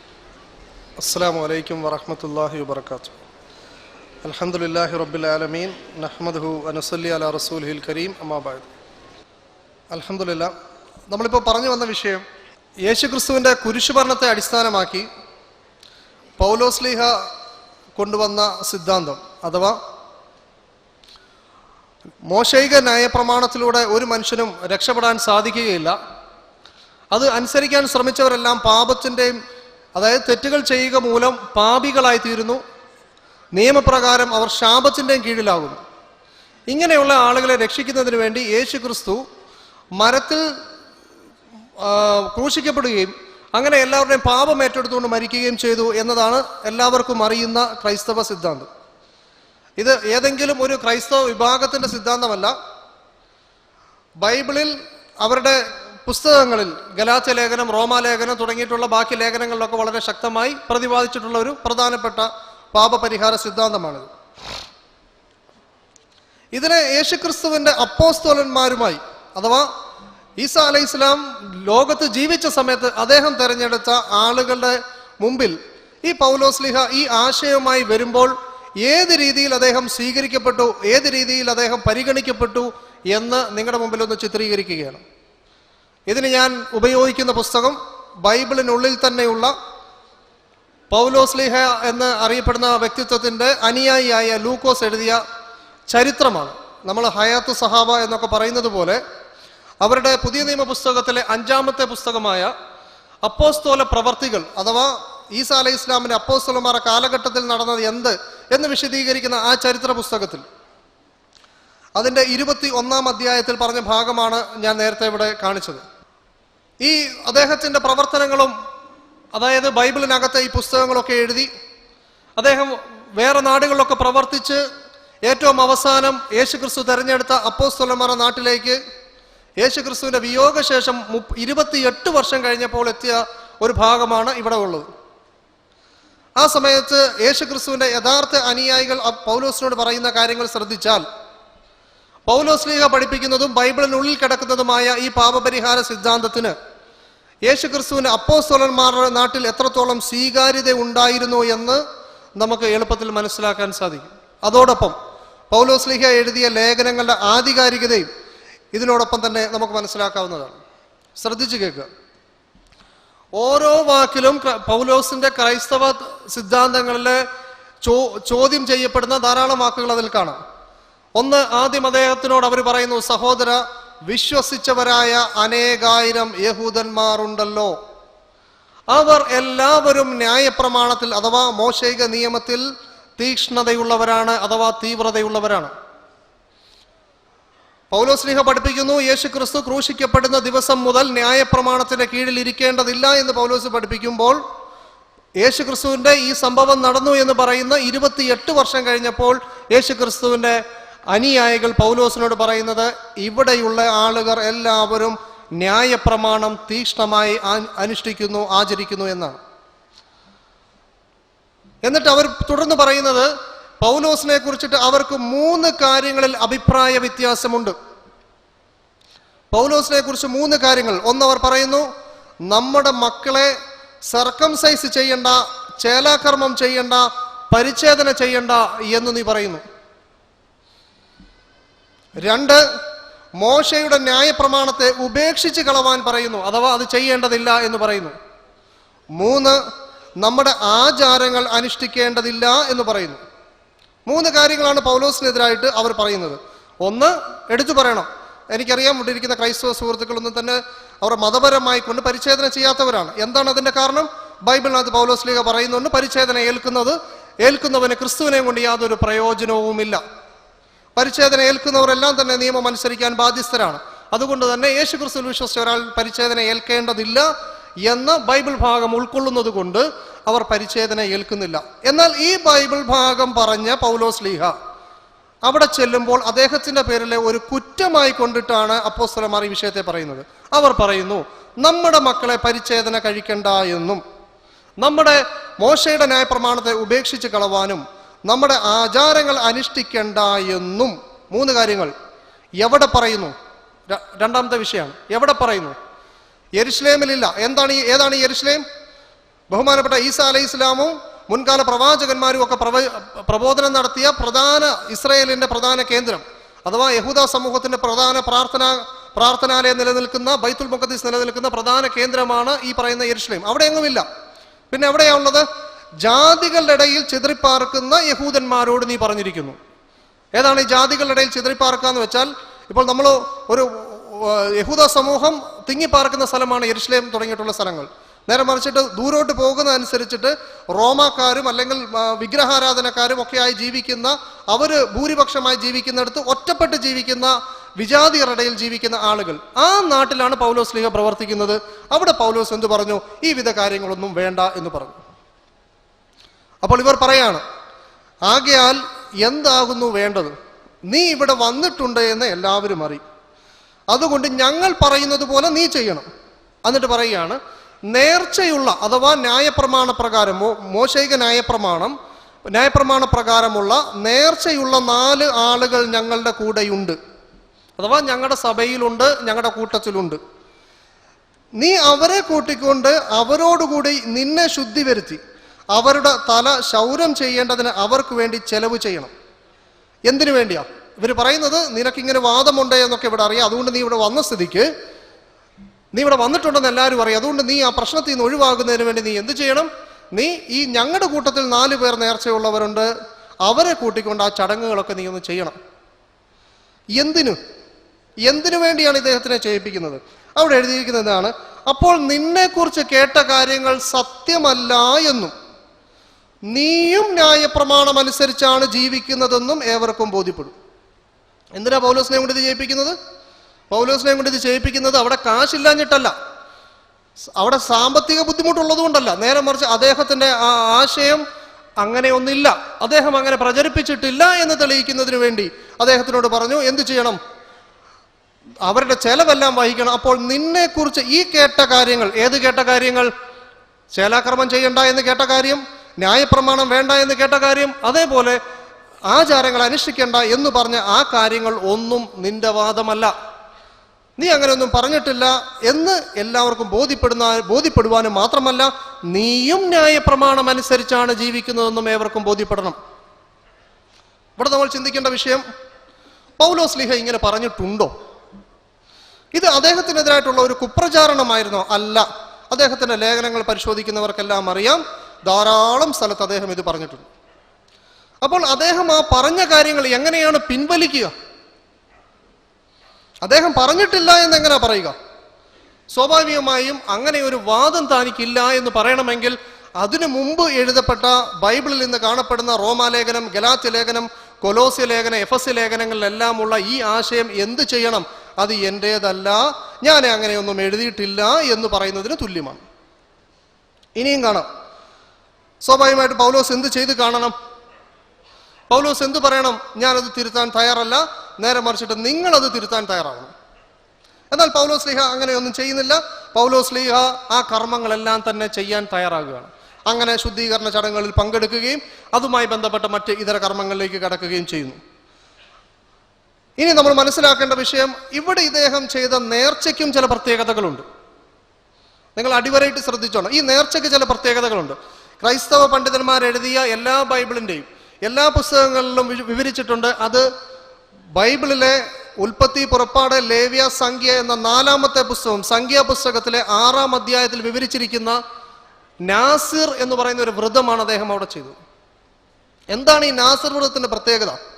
ഈ നാസിർ വ്രതം ചെയ്യണമെങ്കിൽ അത് പൂർത്തീകരിക്കുന്ന സമയത്ത് പാപയാഗമുണ്ട്, ഹോമയാഗമുണ്ട്, സമാധാനയാഗമുണ്ട്, പാനീയാഗമുണ്ട്, ഭോജനയാഗമുണ്ട്, എല്ലാ യാഗങ്ങളുമുണ്ട്. എന്തിനാ ഞാനിവിടെ യാഗം എടുത്തു പറയുന്നത്? പൗലോസ് ലീഹ പറയുന്നു, യേശു ക്രിസ്തു കുരിശിൽ പാപപരിഹാര ബലിയായതോടുകൂടി ഇനി യാഗങ്ങൾ വേണ്ട. യാഗങ്ങൾ വേണ്ട എന്ന് പൗലോസ് ലീഹ പറയുമ്പോൾ പൗലോസ് ലീഹയുടെ പോക്കറ്റിൽ നിന്ന് തന്നെ കാശെടുത്ത് പൗലോസ് ലീഹയും കൊണ്ട് തന്നെ ന്യായപ്രമാണം ആര് അനുസരിപ്പിക്കുന്നു? യേശു ക്രിസ്തുവിന്റെ യഥാർത്ഥ അനുയായികൾ അനുസരിപ്പിക്കുന്നു. എന്തിന്? നിന്നെ കുറിച്ച് ഈ കേട്ട കാര്യങ്ങൾ സത്യമല്ല, നിനക്കങ്ങനെ ഒരു വാദമില്ല എന്ന് പറഞ്ഞ് അദ്ദേഹത്തെ കൊണ്ട് എന്ത് ചെയ്യുന്നു? ആ വാദം പിൻവലിപ്പിക്കുന്നു. എന്നാലും ഇപ്പോഴും ക്രൈസ്തവ സുഹൃത്തുക്കൾ അതേ ആശയം നിലനിൽക്കുന്ന പുസ്തകങ്ങളെ ദൈവിക വചനമായി പരിഗണിക്കുന്നു, ബൈബിളിൽ ഉൾപ്പെടുത്തിയിരിക്കുന്നു. കാനോനിക പിതാക്കൾ എന്ന് വെച്ചാൽ ബൈബിളിലെ പുസ്തകങ്ങൾ ഏതൊക്കെയാണ് ദൈവികമെന്ന് തീരുമാനിച്ചവർ ആദ്യം തെരഞ്ഞെടുത്ത, അവരുടെ ഇടയിൽ ഐക്യകണ്ഠേന തെരഞ്ഞെടുത്ത ഏക പുസ്തകങ്ങൾ എന്ന് പറയുന്നത് പൗലോസ്ലീഹയുടെ പുസ്തകങ്ങളാണ്. ബാക്കി വെളിപാട് പുസ്തകത്തെക്കുറിച്ച് അഭിപ്രായ വ്യത്യാസമുണ്ട്, പത്രോസിന്റെ ലേഖനത്തെക്കുറിച്ച് അഭിപ്രായ വ്യത്യാസമുണ്ട്, യാക്കോബിന്റെ ലേഖനത്തെക്കുറിച്ച് അഭിപ്രായ വ്യത്യാസമുണ്ട്, എബ്രായ ലേഖനത്തെക്കുറിച്ചിട്ടുണ്ട്, യാക്കോബ് തുടങ്ങിയ എല്ലാ ലേഖനത്തെക്കുറിച്ചും അഭിപ്രായ വ്യത്യാസമുണ്ട്. അതിവിടെ ഇരിക്കുന്ന എം വി ചാക്കോ സാറിന്റെ പുസ്തകത്തിൽ നിന്ന് ഞാൻ ഓരോന്നായിട്ട് വായിച്ചു കേൾപ്പിക്കാം. പക്ഷെ ഇവർക്കെല്ലാം യോജിപ്പുള്ള ഒരു പുസ്തകം പൗലോസ്ലീഹയുടെ പുസ്തകങ്ങളാണ്. എന്നാൽ ഈ പൗലോസ്ലീഹയെ അപ്പോസ്തോല സഭ എന്തു പറയുന്നു? നീ തിരുത്തണം.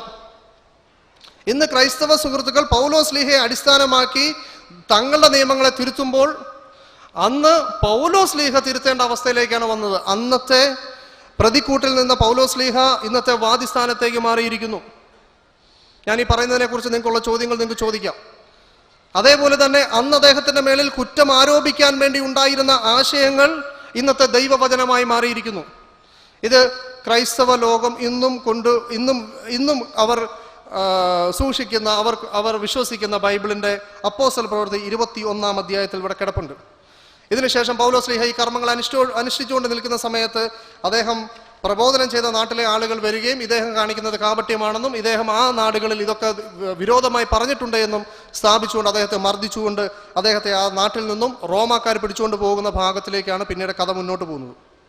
രണ്ടാമത്തെ തെളിവ് ഞാൻ പറയുന്നു. ഇപ്പോൾ ഞാൻ പറഞ്ഞ പുസ്തകം, ഒന്ന് ഞാൻ പറഞ്ഞത് പൗലോസ്ലീഹ പറഞ്ഞ ഈ തത്വങ്ങൾ ബൈബിളിനകത്ത് തന്നെയുള്ള യേശു ക്രിസ്തുവിന്റെ ശിഷ്യന്മാർ ന്യായപ്രമാണം അനുസരിച്ചിരുന്നു, യാഗങ്ങൾ ചെയ്തിരുന്നു.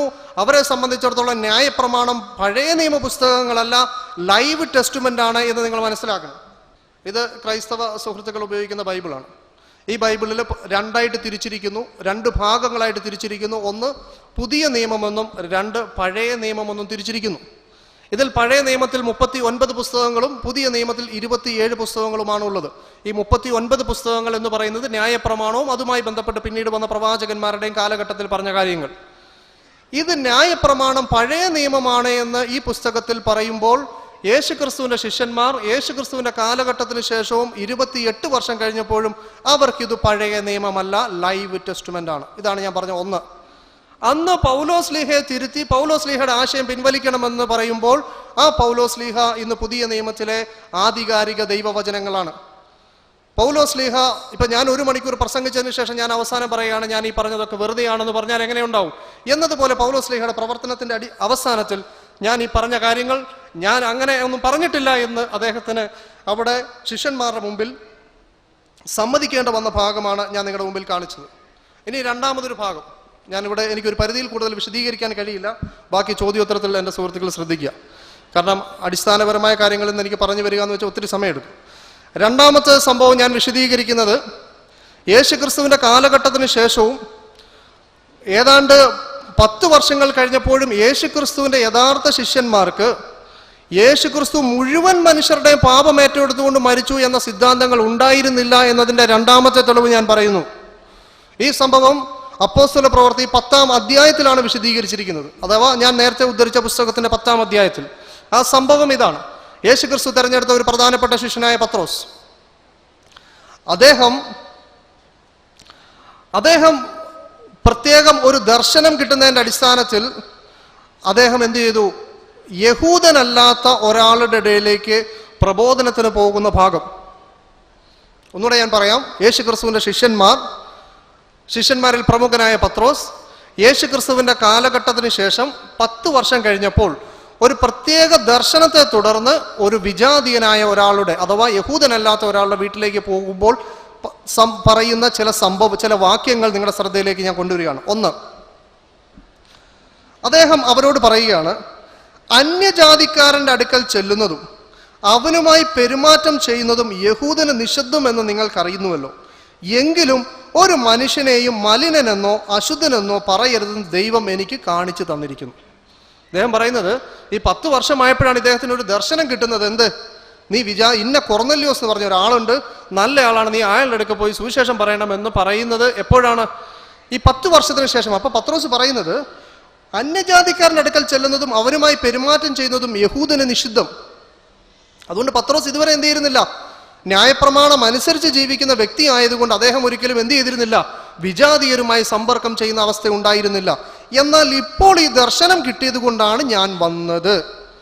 ഇവിടെ ക്രൈസ്തവ സുഹൃത്തുക്കളുടെ മുമ്പിൽ എനിക്ക് ചോദിക്കാനുള്ള ചോദ്യം, യേശു ക്രിസ്തു മുഴുവൻ മനുഷ്യരുടെയും പാപം ഏറ്റെടുത്തുകൊണ്ടാണ് മരിച്ചത് എന്ന സിദ്ധാന്തമായിരുന്നു പത്രോസിനും ഉണ്ടായിരുന്നതെങ്കിൽ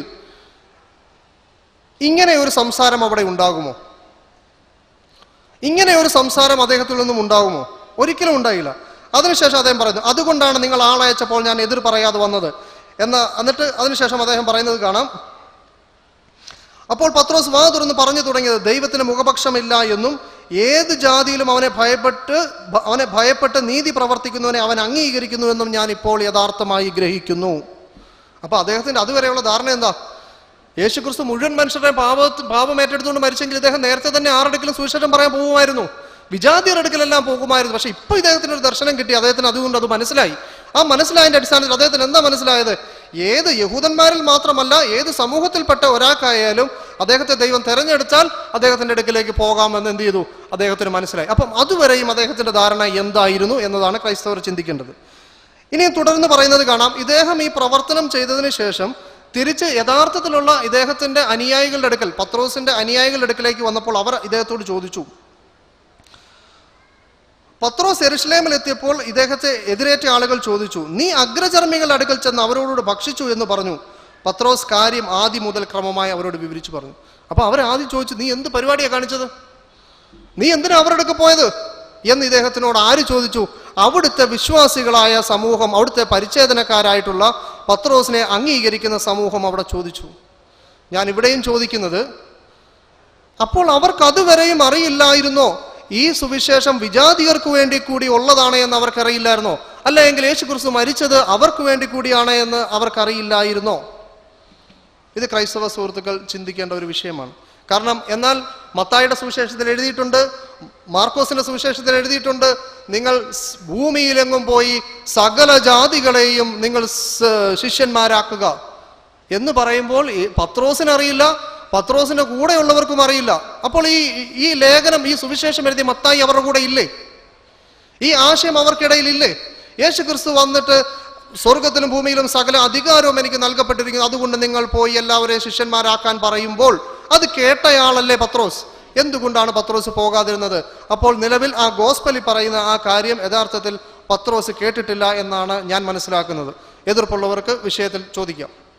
ഇനി ഞാൻ ആദ്യം പറഞ്ഞു, ഇങ്ങനെ ധാരാളം തെളിവുകളുണ്ട്. അതോടൊപ്പം തന്നെ ബൈബിൾ ക്രോഡീകരണ സമയത്ത് ഏതൊക്കെ പുസ്തകങ്ങൾ അംഗീകരിക്കപ്പെട്ടു, അംഗീകരിക്കപ്പെട്ടില്ല എന്ന ചർച്ചയിൽ നമുക്ക് പിന്നീട് ഓരോ പുസ്തകങ്ങൾ ചെയ്യാം. അതിനകത്ത് ഒറ്റ വരി മാത്രം ഞാൻ വായിക്കുകയാണ്. ബൈബിൾ കാനോനികവുമായി ബന്ധപ്പെട്ട് MV ചാക്കോ സാർ പറയുന്ന ഒരു ഒറ്റ വാക്യം ഞാൻ നിങ്ങളുടെ കൂടെ അടിയന്തരമായി ശ്രദ്ധിക്കേണ്ട ഒരു വിവരം കൂടി ഇവിടെ കുറിക്കുകയാണ്. ആദിമ പിതാക്കന്മാരിൽ പലരും എബ്രായ ലേഖനം, യാക്കോബ്, 1 പത്രോസ്, 2 പത്രോസ്, യൂദ, 2 യോഹന്നാൻ, 3 യോഹന്നാൻ എന്നിവയുടെ എഴുത്തുകാരെ പറ്റി അന്തിമ തീരുമാനത്തിൽ എത്തിയിരുന്നില്ല. എബ്രായ ലേഖനത്തിന്റെ ഭാഷ പൗലോസിന്റേതിൽ വ്യത്യാസമുള്ളതാണെന്നും 2 പത്രോസ് 1 പത്രോസിൽ നിന്ന് വ്യത്യാസമുള്ളതാണെന്നും യാക്കോബും യൂദയും അപ്പോസ്തലന്മാർ എന്ന് അവകാശപ്പെടാതെ ക്രിസ്തുനത എന്ന് തുടങ്ങി ധാരാളം പുസ്തകങ്ങളെ കുറിച്ചിട്ട് പണ്ഡിത ലോകത്ത് അഭിപ്രായ വ്യത്യാസം ഉണ്ടായിരുന്നു എന്ന് വ്യക്തമാക്കുന്നു. ഇതാണ് ഞാൻ ഈ ക്രൂശീകരണത്തിനെ കുറിച്ചിട്ട് ഉള്ള വിഷയത്തിൽ എനിക്ക് പറയാനുള്ളത്. ഞാൻ നേരത്തെ സൂചിപ്പിച്ചു, പരിശുദ്ധ തൃത്വം എന്ന് പറയുന്ന പുസ്തകം ഉദ്ധരിച്ചുകൊണ്ട് ഞാൻ പറഞ്ഞു, യേശു ക്രിസ്തുവിനെ ദൈവമാക്കുവാൻ വേണ്ടിയുള്ള ശ്രമത്തിന് കാരണമായി തീർന്നത് യേശു ക്രിസ്തുവിലുള്ള രക്ഷ എന്ന് പറയുന്ന സംഭവത്തിലേക്ക് വന്നപ്പോൾ ഒരു മനുഷ്യനെ രക്ഷിക്കാൻ കഴിയുകയില്ല എങ്കിൽ രക്ഷിച്ച ആ യേശു ദൈവമാണ് എന്ന സങ്കല്പത്തിൽ നിന്നിട്ടാണ് പിന്നെ പരിശുദ്ധ തൃത്വത്തിന്റെ ഡെവലപ്മെന്റ് നടന്നത്. അത് പിൽക്കാലത്ത് പല നൂറ്റാണ്ടുകളിൽ ചർച്ച ചെയ്യപ്പെട്ടു. ഒറിഗനെ പോലുള്ള ആളുകൾ, തെർത്തുല്യനെ പോലുള്ള ആളുകൾ, സഭാപിതാക്കന്മാരിലെ നേതാക്കന്മാർക്ക് പോലും യേശു ക്രിസ്തു എന്ന് പറയുന്നത് യഥാർത്ഥ ദൈവത്തിന് തുല്യനാണ് എന്നുള്ള വാദം അവർക്ക് പോലും ഇല്ലായിരുന്നു. സബോർഡിനേഷൻ എന്ന് പറയുന്ന വാദമായിരുന്നു അവർക്കുണ്ടായിരുന്നത്. ഇത് ക്രൈസ്തവ ഗ്രന്ഥങ്ങൾ നോക്ക് മനസ്സിലാവും. ഇനി അവർ എത്തിച്ചേർന്ന ട്രിനിറ്റി എന്താണ്? ഈ 3 ഏക ദൈവസങ്കല്പം. നിങ്ങൾക്ക് ആ സ്ക്രീനിലേക്ക് നോക്കിയാൽ നിങ്ങൾക്ക് ഒരു ചിത്രം കാണാം. അതിൽ കാണാം, the Father is God, Son is God, Holy Spirit is God. But Father is not the Son, Son is not the Holy Spirit, Holy Spirit is not the Father. എന്ന് വെച്ചാൽ പിതാവ് ദൈവമാണ്, പുത്രൻ ദൈവമാണ്, പരിശുദ്ധാത്മാവ് ദൈവമാണ്. എന്നാൽ പിതാവ് എന്ന് പറയുന്ന ദൈവം പുത്രൻ എന്ന് പറയുന്ന ദൈവമല്ല, പുത്രൻ എന്ന് പറയുന്ന ദൈവം പരിശുദ്ധാത്മാവ് എന്ന ദൈവമല്ല, പരിശുദ്ധാത്മാവെന്ന ദൈവം പിതാവെന്ന ദൈവവുമല്ല. ചുരുക്കത്തിൽ ഇത് മൂന്നും മൂന്നാണ്. ഇനിയും ഈ ത്രീ ഏകത്വത്തിൽ പറയുന്ന ഏകത്വം എന്താ? എൻ്റെ ക്രൈസ്തവ സുഹൃത്തുക്കളൊന്ന് ചിന്തിച്ചു നോക്കി. സാധാരണ ക്രൈസ്തവ സുഹൃത്തുക്കൾ, എൻ്റെ നേരത്തെ സുഹൃത്ത് ഷമീർ മദനി പറഞ്ഞതുപോലെ ധാരാളം ഉപമകൾ പറയുമ്പോൾ ചിലപ്പോൾ ആപ്പിൾ പറയും, ചിലപ്പോൾ ഒരു മനുഷ്യന്റെ തന്നെ 3 റോളുകളാണ് എന്ന് വിശദീകരിക്കുന്ന രീതിയിൽ പറയും. എന്നാൽ സുഹൃത്തുക്കളൊന്ന് ചിന്തിച്ചു നോക്കിയാൽ ത്രീ ഏകത്വത്തിൽ പറയുന്ന ത്രീ എന്ന് പറയുന്നത് നമുക്ക് മനസ്സിലായി, അതിൽ 3 ആളത്വങ്ങളുണ്ട്. ഏകത്വം ഇതിൽ ഏതിനെ കുറിച്ചിട്ടാണ് പറയുന്നത്? ഇത് എങ്ങനെ ഒന്നായത്? 3 ദൈവങ്ങൾ ലോപിച്ചൊരു ദൈവമായി എന്നാണോ വിശ്വസിക്കുന്നത്? ആണോ? എന്താണ് ഈ പറയുന്ന ആളത്വം 3 ഉണ്ടെങ്കിലും സാരാംശത്തിൽ ഒന്നാകുന്നു എന്ന് പറയുന്ന ഈ നിർവചനത്തിലെ സാരാംശം എന്താണ്? അത് നിങ്ങളൊന്ന് തുറന്നു പറയണം. എൻ്റെ ക്രൈസ്തവ സുഹൃത്തുക്കളൊന്ന് തുറന്നു പറയണം. എന്താണ് ഈ പറയുന്ന സാരാംശം?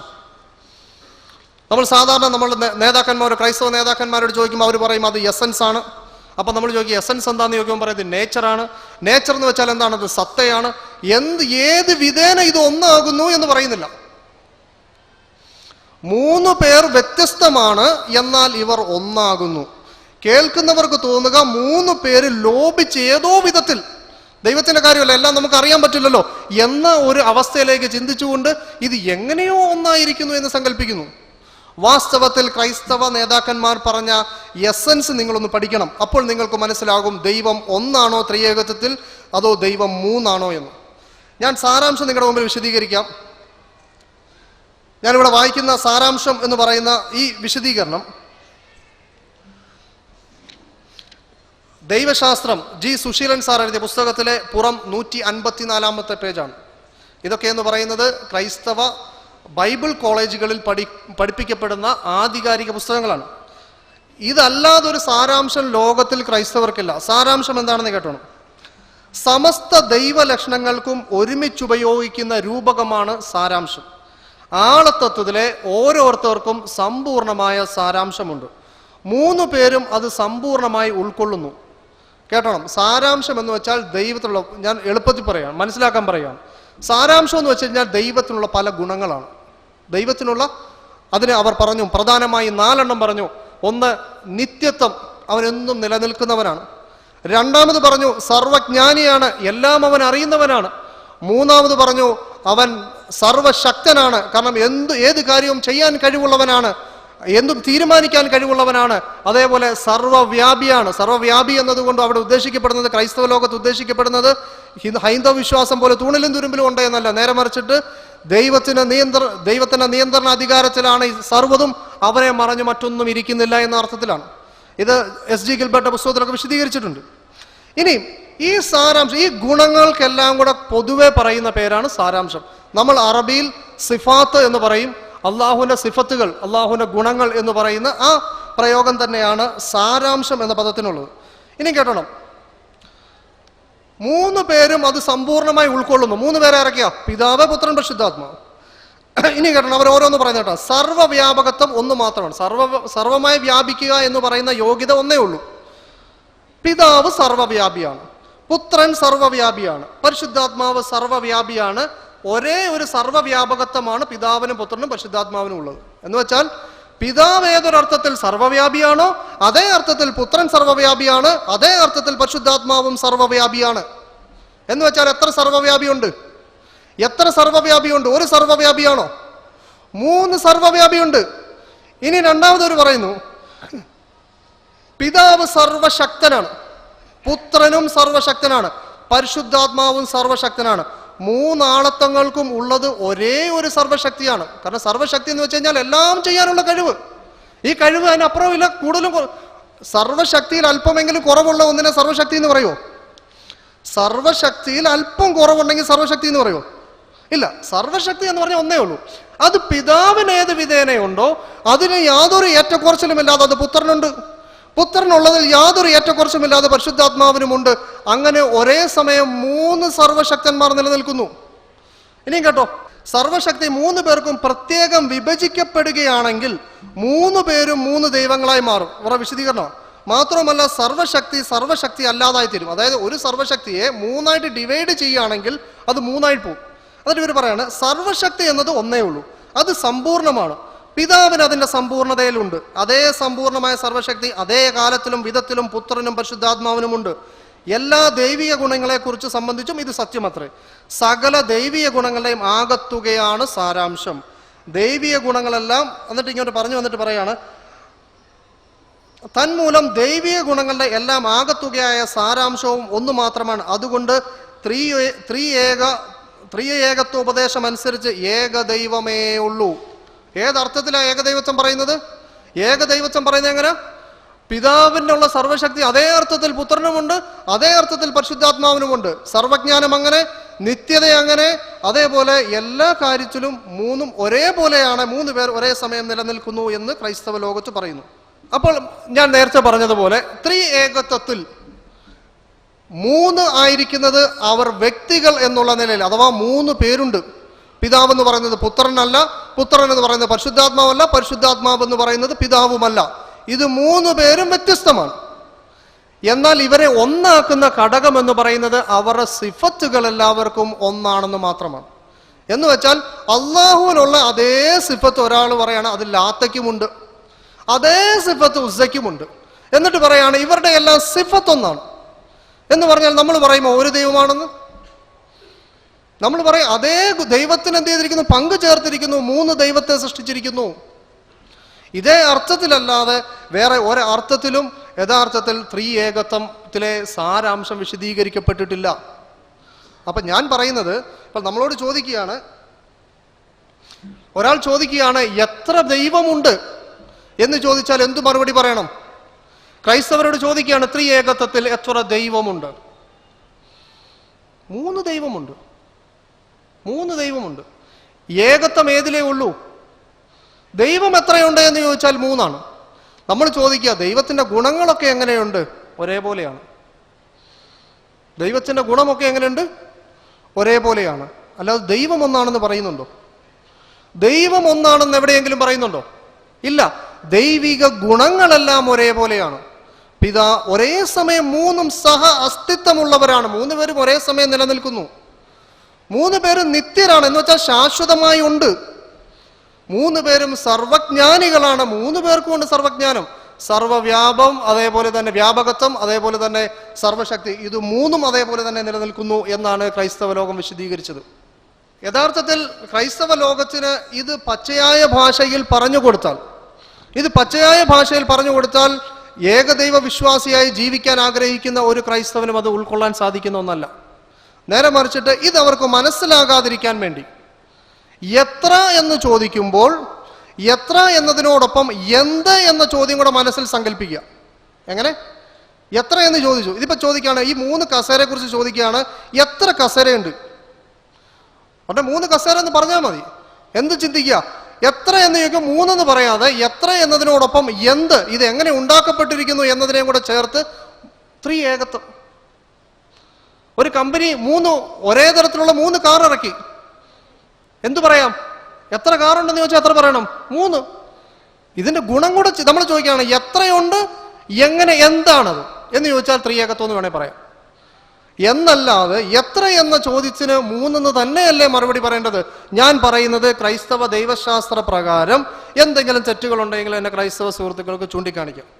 ഇനി ഇത് ഞാൻ ക്രൈസ്തവ ലോകത്തിലെ ഗ്രന്ഥങ്ങളെല്ലാം പരിശോധിച്ചതിന് ശേഷം, ഇവിടെ കേരളത്തിൽ ഇറക്കപ്പെട്ട ആധികാരിക പുസ്തകങ്ങൾ പരിശോധിച്ചതിന് ശേഷം എഴുതിയതാണ്.